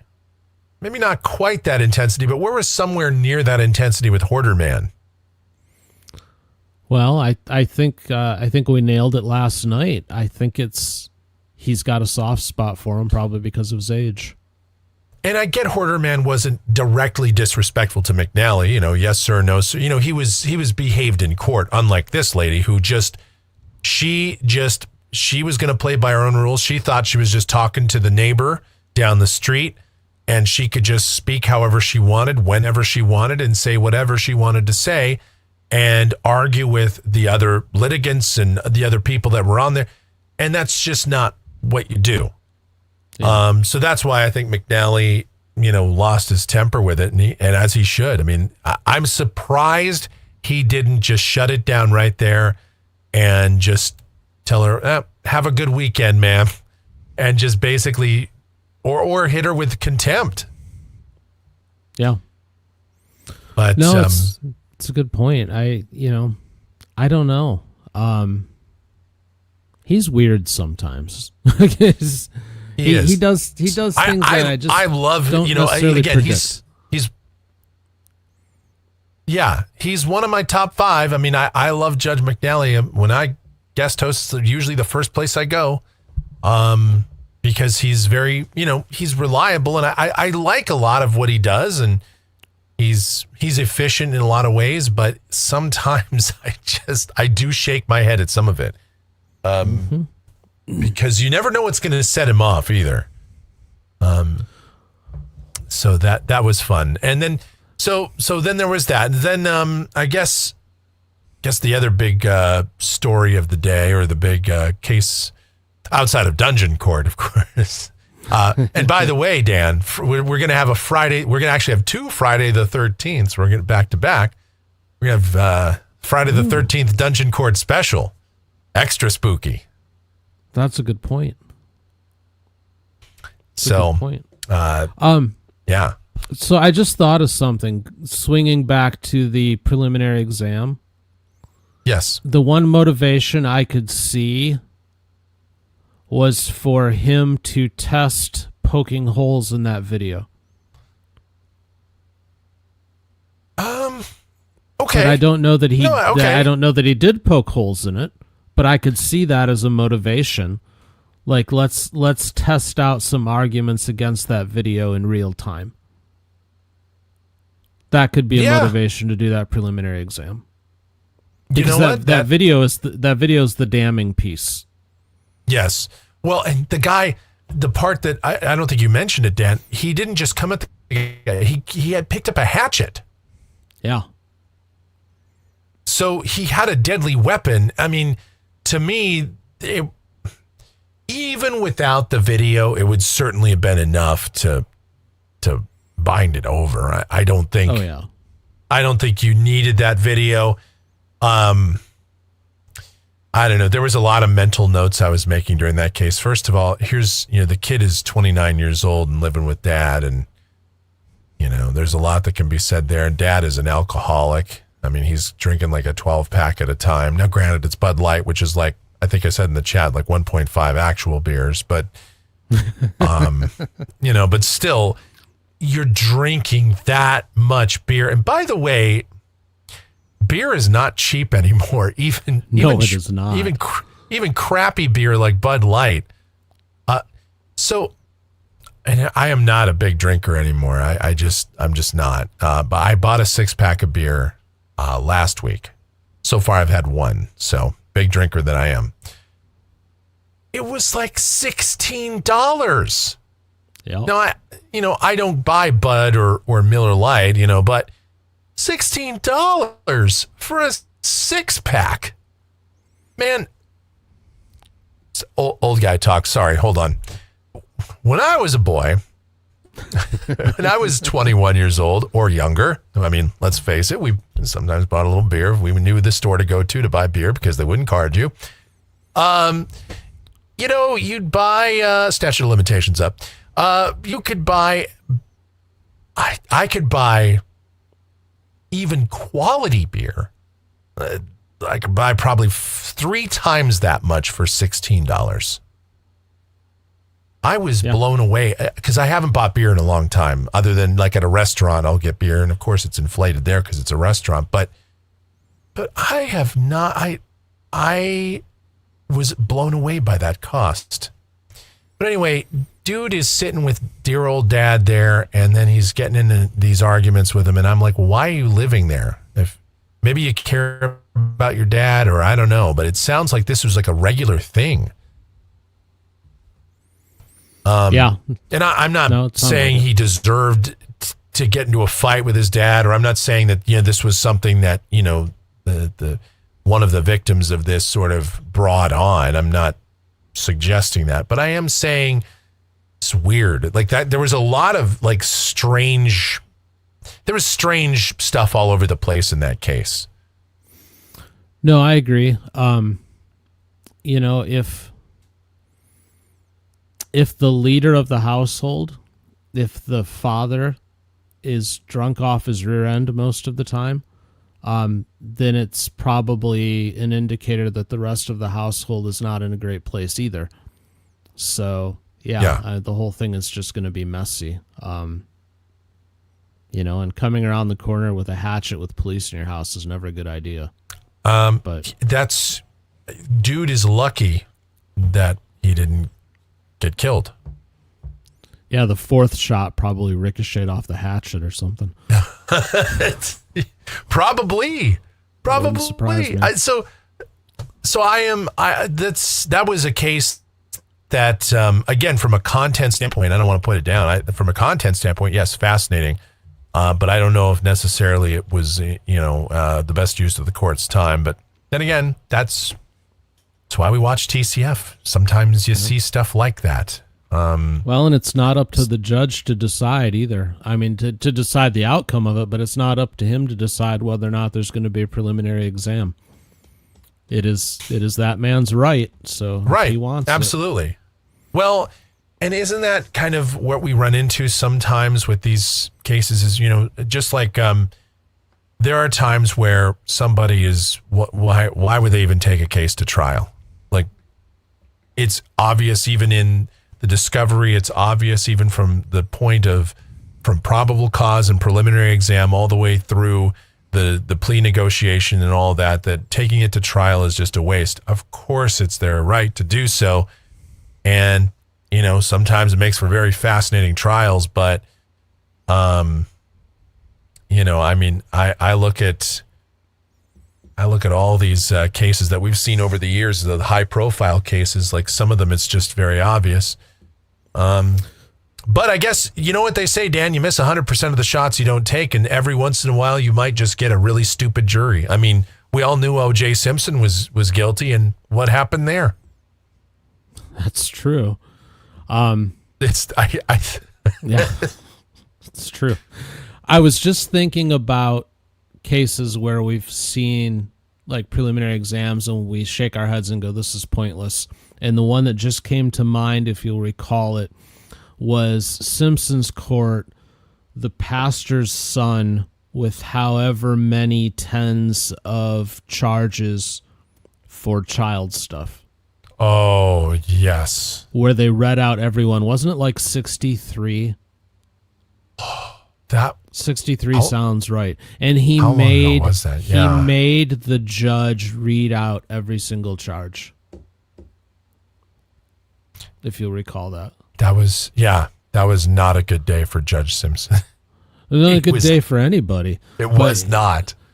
But what was the point in that? I don't even know how you get a stupid jury for that one. It's just some things you just go, why? Yes, it's like, it's one of those things like waiving a formal reading of the indictment is just like one of those things everybody does, except that day. Yeah. I'm not sure what he was trying to prove there, unless he wanted to like relive it. That was almost Bundy-esque to me. Bundy wanted his crimes recited in court. I was just kind of thinking that. I was trying to think of who did that. It was Charles Manson or Bundy or yeah, that was it was a little bit of a psycho move there for sure. And maybe he just figured, it'll be, the judge will just get so tired of it and maybe he'll fall asleep. I can sneak out. Everybody will just get tired.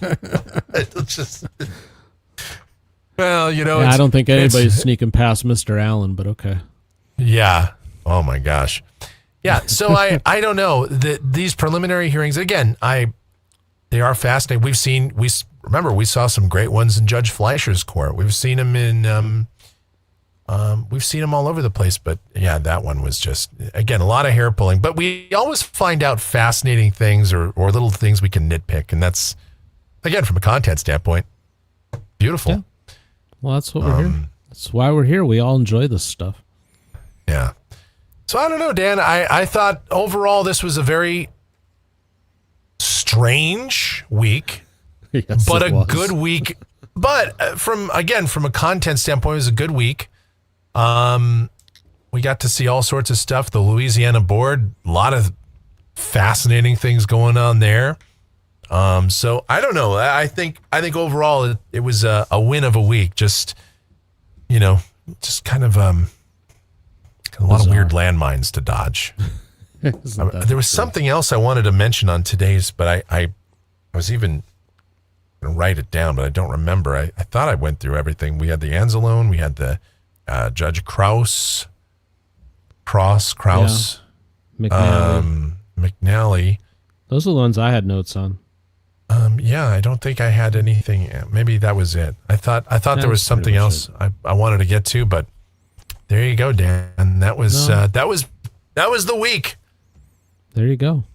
So I think people should keep their eye out next week, because the rumor has it that you and I are finally going to drop the pilot episode for In the Blind with Mike and Dan.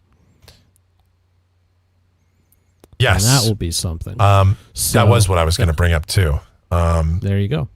Well, bring it up while I drop it. It's going to be a very different kind of show from what's out there, at least somewhat so. The format and everything like that. It's going to be something a little bit different. We've got a lot to look forward to at that. And so, the pilot will be next week. That'll be pre-recorded, but then after that, it's live. And you never know what's going to happen. You don't. So the format of In the Blind is going to be, we do not know what we're going to talk about when we turn on the cameras and start the stream. It will be presented to us in real time, and we'll film the pilot the same way too. We're not going to know, though it'll be pre-recorded. We won't know going in what we're going to talk about, and we will be given a clock, and we have to debate what we're given and flesh it out or do whatever with it. And we'll have 2 of those, and then we'll have a lightning round where we'll be presented with something, and we've got a couple of minutes to figure out if what we're being presented with is a real thing or not. So it's very much shooting from the hip on the fly. I think those are things that Mike and I are both good at, and it should be entertaining. And it'll be all manner of topics. I mean, some stuff will be, serious current event kind of stuff. Some of it will probably be just random wacky stuff or kind of maybe, it could be anything. So the only restriction I've put out there is it can't be a topic that will get us banned. Which, frankly, who knows what that even means anymore? Well, I don't know, but we're going to find out. Yeah, we'll do it until we're banned. Yeah, which could be 1 episode, could be 1,000. Who knows? But all of a sudden I get an email from YouTube. You can't talk about polar bears like that. You have a channel strike now. Well, that sounds like Facebook. It's weird what happens over there. The weirdest things will get you put into Facebook jail. I hardly ever use it anymore, but I had a buddy, rest his soul, died almost 4 years ago now of cancer. He was only 51 years old. And he was a big poster over there on Facebook. And I mean, just all the time. And we had like a whole group of people too that were all of his friends and stuff. And so he would talk about these serious, heavy political things. And you always think, oh, you never know. Because like some crazy opinions would fly out in those threads. Nothing. He posted a meme of a fat guy without a shirt on. And it was like, none of his genitalia wasn't showing, nothing, just shirtless man. And I don't even know exactly what it was saying, but there weren't any curse words in it or anything like crazy. It was just making fun of fat guys, like dad bods or something. I don't even remember. Something like, he got 7 days Facebook jail for that. Yeah, the body positivity police got him. Meanwhile, talk about political stuff and this, we ought to take this guy out of office and whatever means necessary. Or over here, we're like, right wing this and left wing that. Fine, nothing happened to that. People are cursing. People are talking about you're a piece of crap. Nothing. Guy with a shirt off, a meme. Just some meme that I had seen 100 other places. And by the way, I had seen that on other places on Facebook too. After that, nobody got Facebook jail, but he did for that.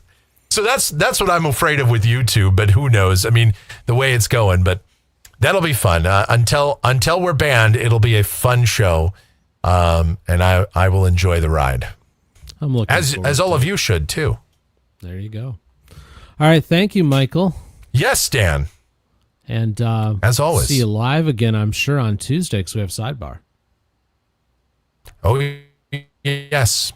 I will be there for that. And then I might have some time to pop in on Thursday, but I have a meeting with elsewhere. So Thursday might be a little bit of a tough one. But other than that, yeah, it's going to be fun. So we'll figure it out. Thank you. All right, have a good weekend. Yes. You too. All right. All right, friends. Now I think we're probably done for the day. Thank you, Michael, for joining me. But yeah, I've pretty much said all I have to say, so we'll let it be. Again, Monday will be a best of show. Because of MLK Day, there'll be very little action in the courts, so it doesn't make sense to go live, but we will have programming for you. But otherwise, we'll be back on Tuesday, 9 a.m. Eastern, 6 a.m. Pacific, half an hour early for channel members. So look forward to seeing y'all then. Go have yourselves a great weekend. Have fun. Stay safe. All those kind of things. Take care. God bless.